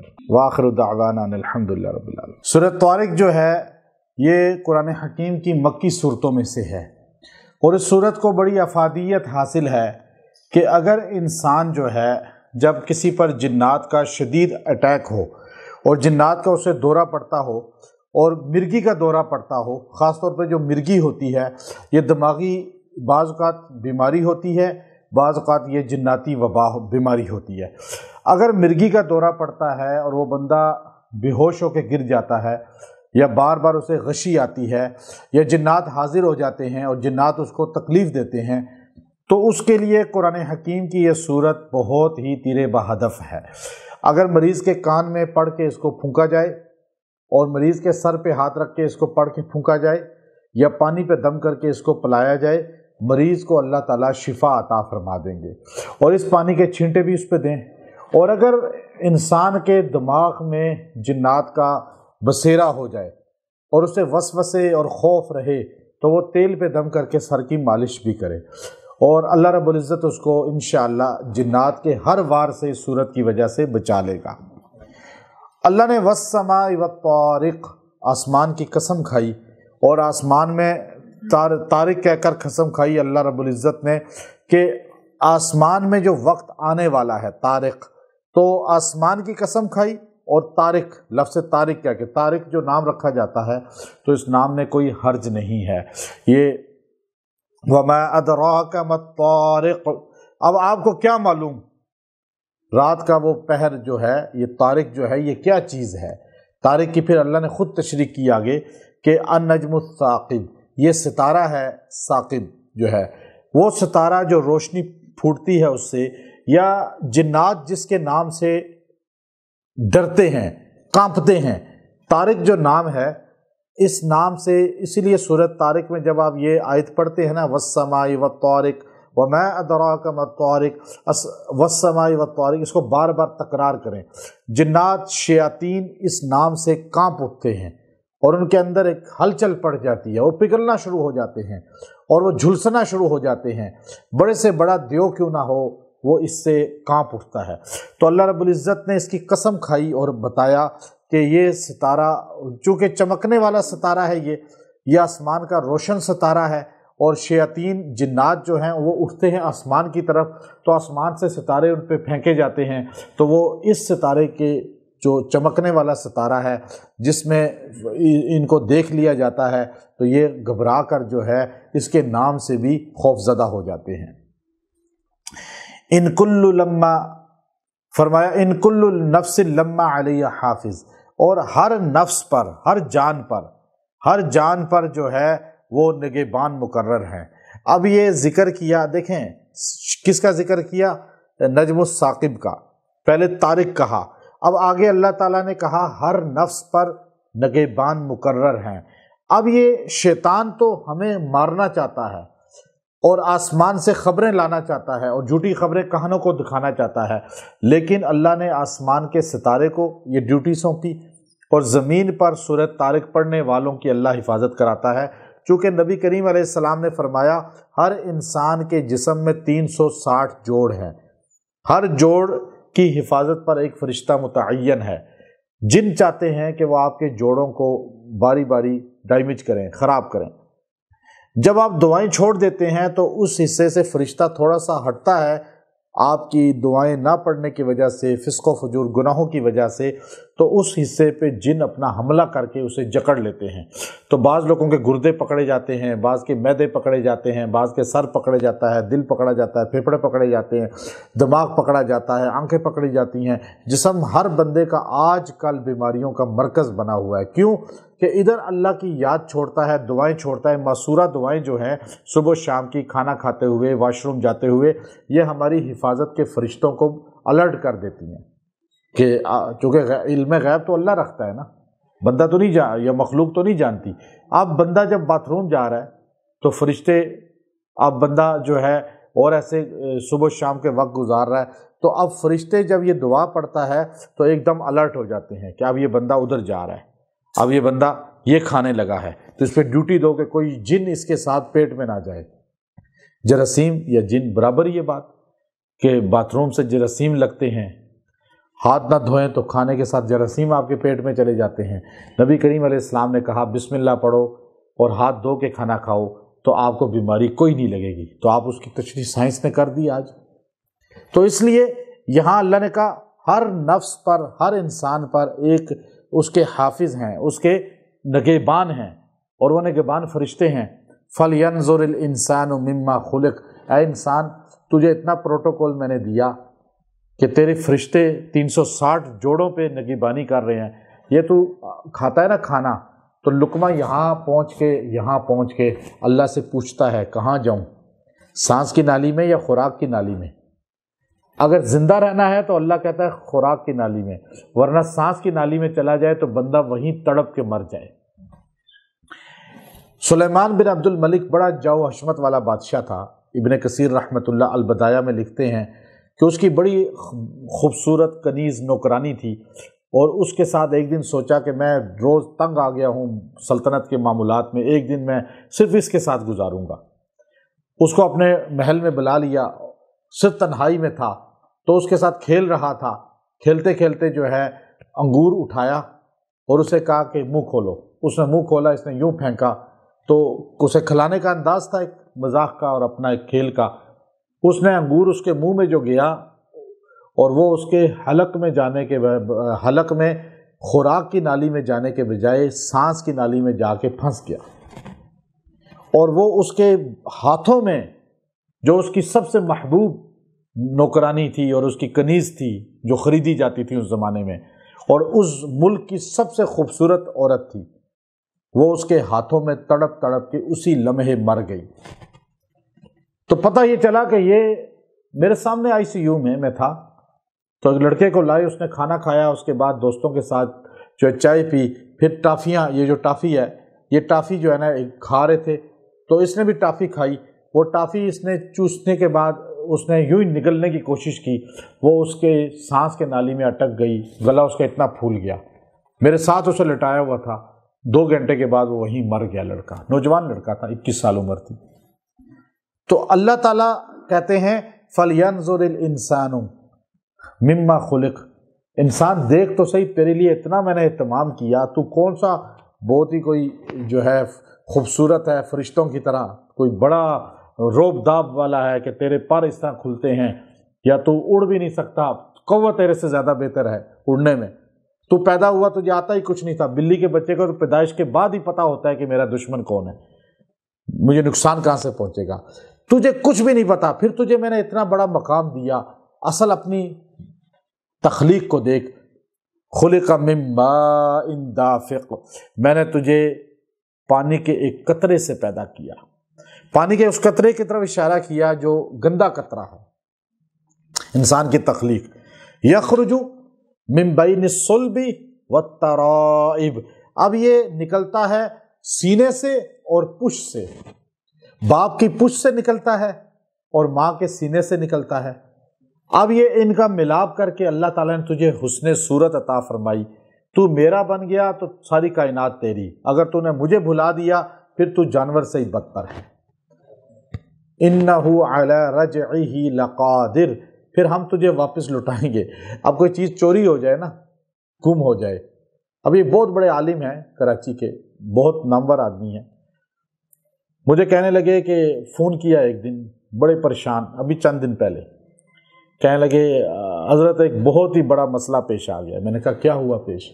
کہنے لگے میں نے نیا ڈرائیور رکھا تھا، اس کو بینک بھیجا تو 10 لاکھ روپیہ نکلوائے اس نے، تو میرا بیٹا بھی ساتھ تھا، تو میرا بیٹا جو ہے وہ کسی کام سے اندر گیا اور واپس آیا تو وہ ڈرائیور 10 لاکھ لے کے بھاگ گیا۔ اب جو ہے میں بڑا پریشان ہوں، کیا کروں؟ تو میں نے کہا جی کوئی مسئلہ نہیں، آپ یہ آیت پڑھیں، اِنَّهُ عَلَى رَجْعِهِ لَقَادِرٌ، 111 بار پڑھیں، اس کا کمال دیکھیں۔ ابھی 2 دن گزرے تھے، کل مجھے انہوں نے وائس میسج کیا، کہنے لگے ماشاءاللہ اللہ تعالیٰ نے جو ہے اس آیت سے ایسا کمال کیا کہ وہ اپنے بھائیوں کو بھی مل گیا، اس کے بھائیوں نے اسے پکڑ بھی لیا اور پیسے بھی اس سے لے لیے، اسی کے بھائی جو ہیں میرے معاون بن گئے اور میری رقم 10 لاکھ پوری مجھے مل گئی ہے۔ میں نے کہا جی یہ اس آیت کا کمال ہے، چیز گم ہو جائے، چوری ہو جائے، کھو جائے، موبائل گم ہو جائے، زیور، کوئی چیز بھی اب مل نہیں رہی گھر میں، یہ پڑھتے جائیں، تلاش کریں، انشاءاللہ اس کی بدولت ہر چیز واپس آئے گی۔ یوم تبلی السرائر، یہ بڑی سخت آیت ہے۔ آج 2 چہرے ہیں ہر انسان کے، پتہ نہیں چلتا یہ کس کے لیے کام کر رہا ہے۔ بعض اوقات بندہ جو ہے زبان سے آپ کی محبت کر رہا ہوتا ہے اور اندر سے آپ کو نقصان پہنچا رہا ہوتا ہے۔ یہ دوسرا چہرہ آج کل عام ہے۔ اب یہ یوم تبلی السرائر، اس دن بھید کھل جائیں گے کون کس کے لیے کام کرتا تھا۔ اللہ اس دن کا ذکر کر رہے ہیں، قیامت کا دن، پتہ چل جائے گا کہ یہ مومنوں کے لیے، ایمان والوں کے لیے خلوص سے تبلیغ کرتا تھا، واعظ کرتا تھا، بیان کرتا تھا، سمجھاتا تھا، یا یہ کسی اور کی ڈیوٹی سر انجام دے رہا تھا۔ یہ دین کا کوئی بھی کام ہے، دنیا کا کام ہے، وہ مخلص ہو کے کر رہا تھا، یا آج کل لوگ جو ہے نا اعلی کار بن جاتے ہیں، مختلف ہستیوں کا، مختلف لوگوں کے اعلی کار بنتے ہیں، ظاہراً وہ آپ کے بڑے داعی ہوتے ہیں اور آپ کو نظر آتے ہیں کہ یہ بہت ہی بڑا جو ہے نا دین کا کام کر رہے ہیں، لیکن اندر سے بعض اوقات وہ بندہ کسی اور کو، اللہ کے رسول کے دشمنوں کو خوش کر رہا ہوتا ہے۔ اسی طرح دنیا کے معاملات میں بھی آپ کو سیاستدان نظر آتے ہیں کہ ہم عوام کے بڑے ہمدرد ہیں، بڑے محب ہیں، لیکن وہ اندر سے کسی اور کے لیے کام کر رہے ہوتے ہیں۔ وہ کون لوگ ہیں؟ جو اللہ رسول کے دشمن ہیں، قرآن نے جن پر لعنت بھیجی۔ تو یہ دینداروں میں بھی ہیں، بے دینوں میں بھی ہیں۔ تو آج یہ سارے یہاں تو شو کر رہے ہیں کہ ہم آپ کے محب ہیں، مخلص ہیں، آپ کے ہمدرد ہیں اور آپ کو فیض دینا چاہتے ہیں، لیکن قیامت کے دن بھید کھل جائیں گے کون کس کے لیے اور کام کس لیے کر رہا تھا۔ یوم، اس دن، تبلی السرائر، دلوں کے بھید کھل جائیں گے۔ اور پھر اللہ رب العزت نے اس کی آخری جو آیتیں ہیں نا، انہم یکیدون کیدا واکید کیدا فمہل الکافرین امہلہم رویدا، یہ آیتوں میں بڑی تاثیر ہے۔ جن ہو نا گھر میں، جن گھر کے اندر آپ کے شور مچاتے ہوں، آوازیں آتی ہوں، چیختے ہوں، نظر آتے ہوں، آپ 4 میخیں لے لیں، ان پر یہ ہر میخ پر 26 بار یہ آیتیں، یہ 3 آیتیں، ہر آخری 3 آیتیں سورہ طارق کی، ہر میخ پر 26 بار پڑھ کے پھونکیں، اس کو گھر کے چاروں کونوں میں گاڑ دیں، انشاءاللہ وہ چیزیں بھاگ جائیں گی، گھر میں جن نہیں رہیں گے۔ سورہ اعلیٰ، سبح اسم ربک الاعلیٰ الذی خلق فسوی، یہ سورہ اعلیٰ جو ہے یہ جس آدمی کو بواسیر ہو جائے، خونی ہو یا بادی ہو، 7 بار پانی پہ دم کر کے روز پیے، انشاءاللہ اللہ تبارک و تعالی بواسیر کو ختم کر دے گا۔ لیکن بواسیر کے لیے پانی صرف استعمال کرے، ٹشو یا کوئی پتھر استعمال نہ کرے استنجا کے لیے، اور اس پانی کو کثرت سے پیے۔ اللہ تبارک و تعالی خونی بادی ہر بواسیر سے سورہ اعلیٰ کی برکت سے نجات دے دے گا، چونکہ جو بواسیر ہے یہ انسان کو وہ مرض ہے جو ناپاکی میں مبتلا کر دیتا ہے، انسان مجلس میں بیٹھ نہیں سکتا، تکلیف ہوتی ہے، اسے اذیت ہوتی ہے۔ اللہ تبارک و تعالی نے اس صورت کے اندر اپنی تسبیح بیان کی، سبح سبح سبح کہہ کے بتایا کہ پروردگار کی جو تسبیح ہے، شان ہے، اس کو بیان کرو، اسم ربی کا، اپنے رب کے نام سے تسبیح کرو جو اعلیٰ ہے، اعلیٰ۔ حضور علیہ السلام نے صحابہ سے کہا کہ جب بھی سورہ اعلیٰ پڑھو تو سبحان ربی الاعلیٰ کہا کرو۔ اور پھر اس کے بعد نبی کریم علیہ السلام پہ جب یہ صورت اتری تو آپ نے اپنے صحابہ سے کہا، میرے صحابہ جب بھی سجدہ میں جاؤ تو سبحان ربی الاعلیٰ کہا کرو۔ اب یہ بات ہے کہ جو آدمی وتر میں پہلی رکعت میں سورہ سبح اسم ربک الاعلیٰ، دوسری میں قل یا ایھا الکافرون اور تیسری میں قل ھو اللہ احد پڑھ لیتا ہے، اللہ تبارک و تعالی اس آدمی کو دنیا پوری سے بے نیاز کر دیتے ہیں، کسی کا محتاج نہیں کرتے۔ یہ نبی کریم علیہ السلام کی عادت متواترہ تھی کہ آپ وتر میں یہ پڑھا کرتے تھے۔ اللہ رب العزت نے الذی خلق فسوا کہ انسان کی تخلیق کا ذکر بھی کر دیا کہ تمہیں میں نے صحیح پیدا کیا، تعریف کرو میری۔ اللہ پہلے کہتا ہے اللہ کو تعریف کرو، اللہ کو یاد کرو، کیونکہ میں نے تمہیں فسوا صحیح سالم پیدا کیا۔ والذی قدر فہدا، پھر چونکہ انسان کی تخلیق کے مراحل سارے اللہ رب العزت نے احسن طریقے سے پورے کیے۔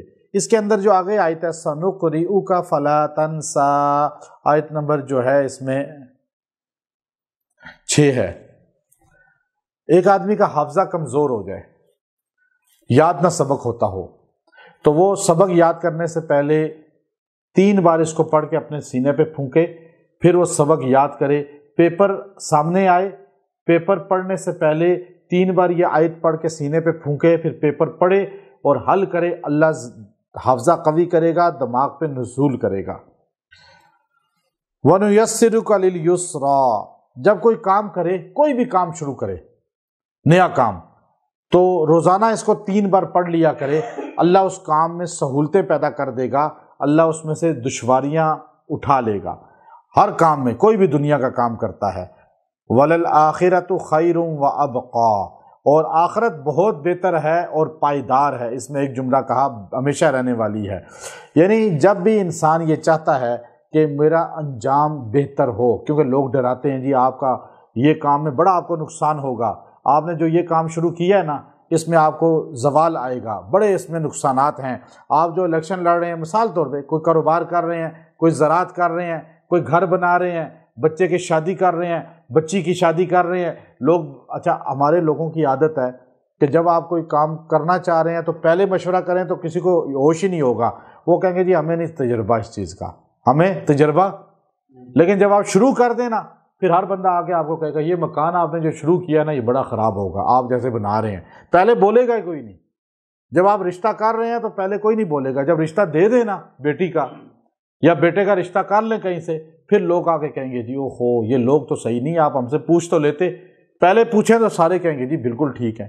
یہ عادت ہے نا ہمارے لوگوں کی کہ بد دل کرتے ہیں، گمراہ کرتے ہیں۔ کاروبار آپ شروع کر دیں، اوہو آپ نے کیا شروع کر دیا۔ یہ آیت آپ جب ایسا معاملہ آ جائے نا، اب آپ پھنس گئے ہیں، اب آپ کو لوگ چونکہ جتنی باتیں کریں گے، آپ بھی دماغ آپ کا کمزور ہے، اب آپ ان کی باتوں میں پریشان ہو جائیں گے کہ پتہ نہیں یہ رشتہ صحیح ہے یا نہیں، یہ کاروبار صحیح ہے، یہ گھر بنانا ٹھیک ہے، یہ ایریا ٹھیک ہے تو یا نہیں۔ تو آپ یہ آیت روزانہ 11 بار پڑھیں اور دعا کریں، اللہ آپ کے بعد کو، مستقبل کو، آپ کے اس کام کو بہترین کر دے گا۔ یہ کیا ہے؟ وَلَلْآخِرَةُ خَيْرٌ وَأَبْقَىٰ، یعنی وہ کام ابقا جو ہے نا، اس کا معنی ہے کہ اس کام میں خیر ہوگی اور بقا ہوگی۔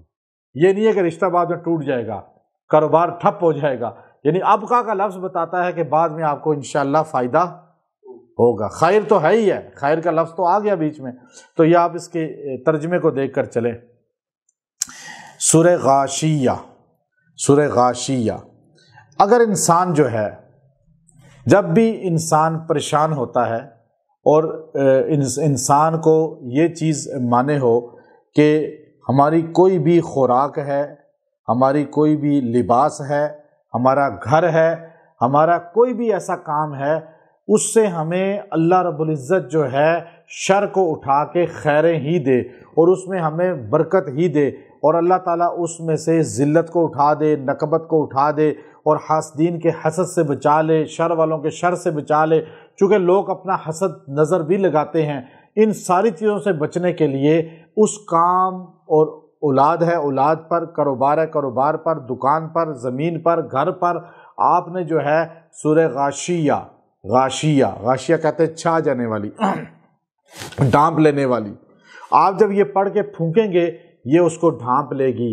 حاسدین کے حسد سے آپ کی اس چیز کو بچا لے گی، فتنے والوں کے فتنوں سے، نظر بد والوں کے نظر بد سے، جادوگروں کے جادو سے، جنات کے وار سے ڈھانپ لے گی۔ یہ اس کو جیسے گاڑی پہ نہیں آپ ڈالتے اس کا کور، ڈھانپ لیتی ہے اس کو، اسی طرح کوئی بھی چیز کو چھپا لیتی ہے۔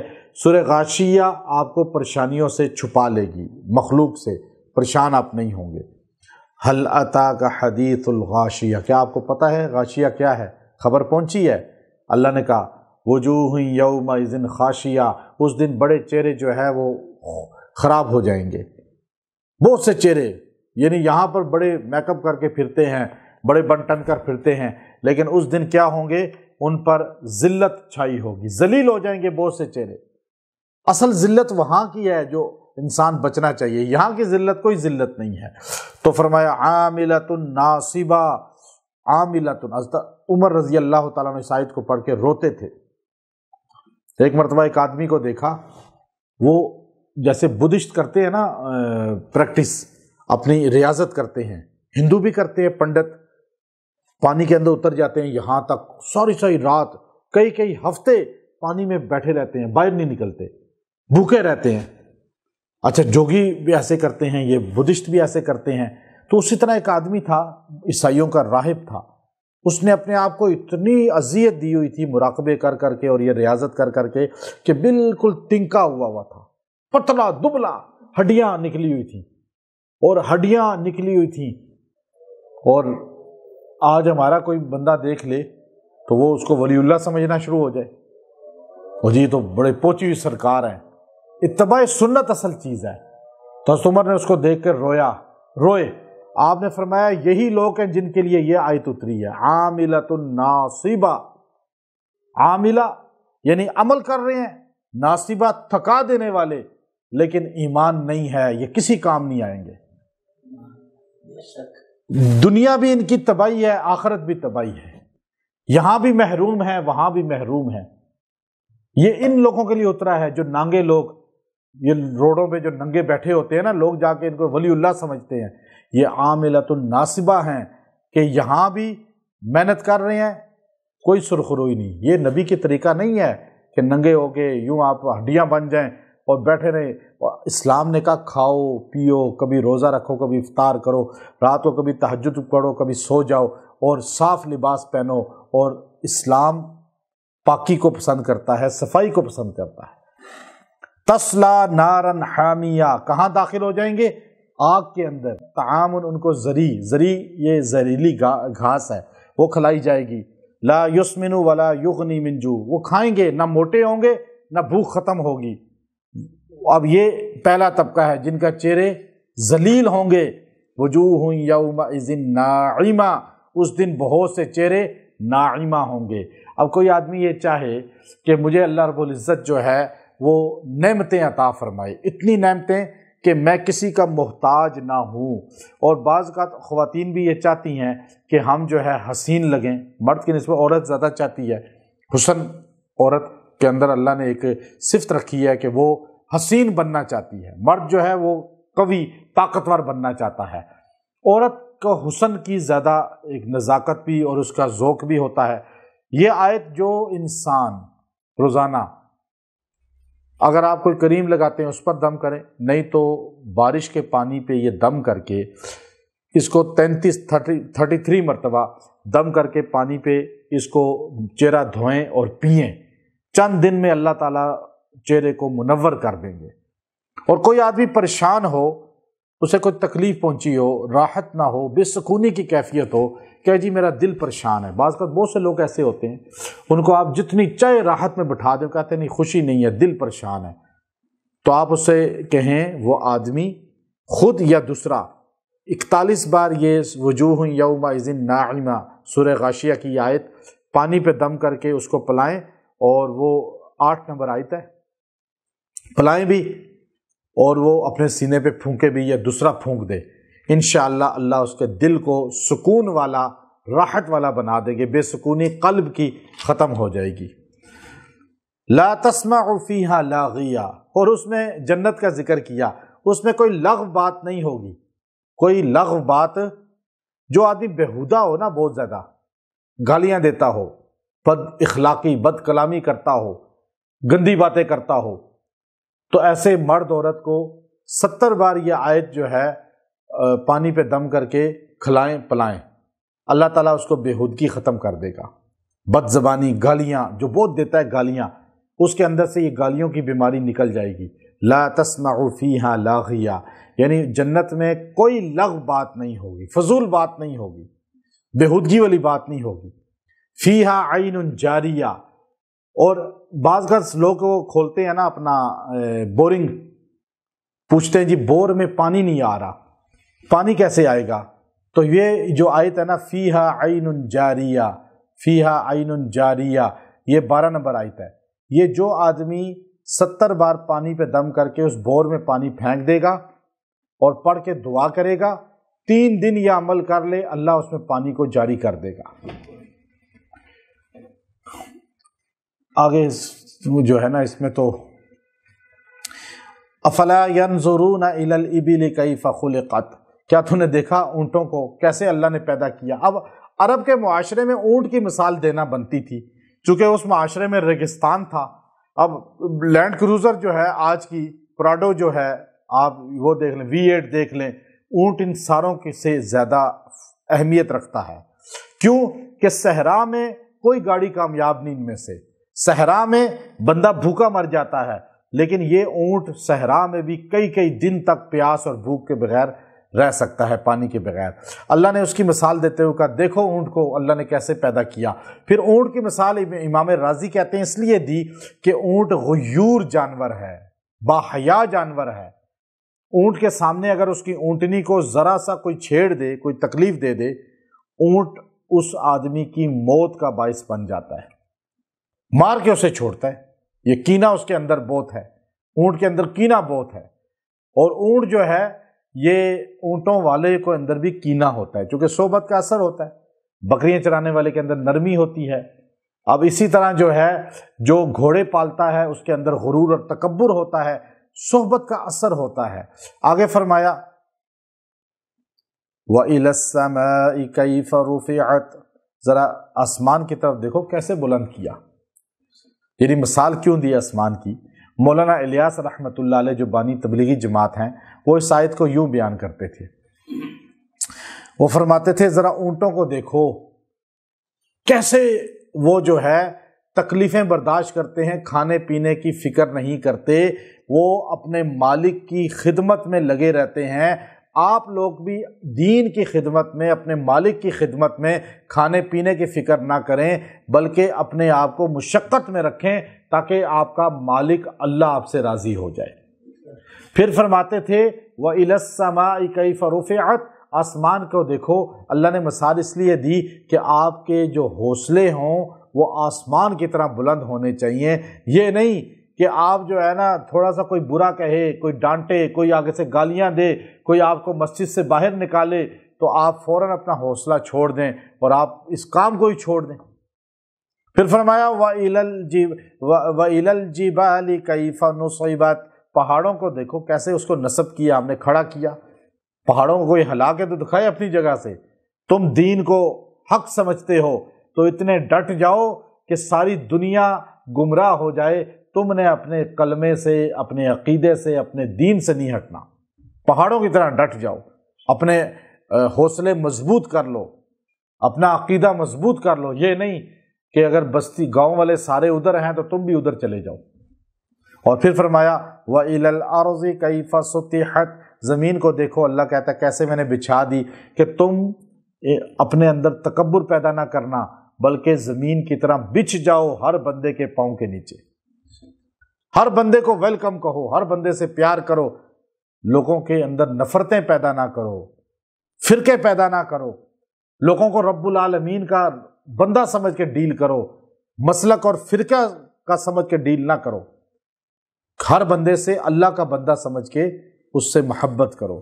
یہ فرمایا فذکر، آگے چونکہ یاد دہانی کا ذکر ہے نا تو یہ تشریح بنتی ہے، فذکر انما انت مذکر، یہ تم کو نصیحت، فذکر تم نصیحت کرتے رہو، فذکر تم نصیحت کرتے رہو، انما انت مذکر، اور تم نصیحت کرنے والے ہی ہو، یعنی تبلیغ، نصیحت، سمجھانا، بیان کرنا، واعظ کہنا۔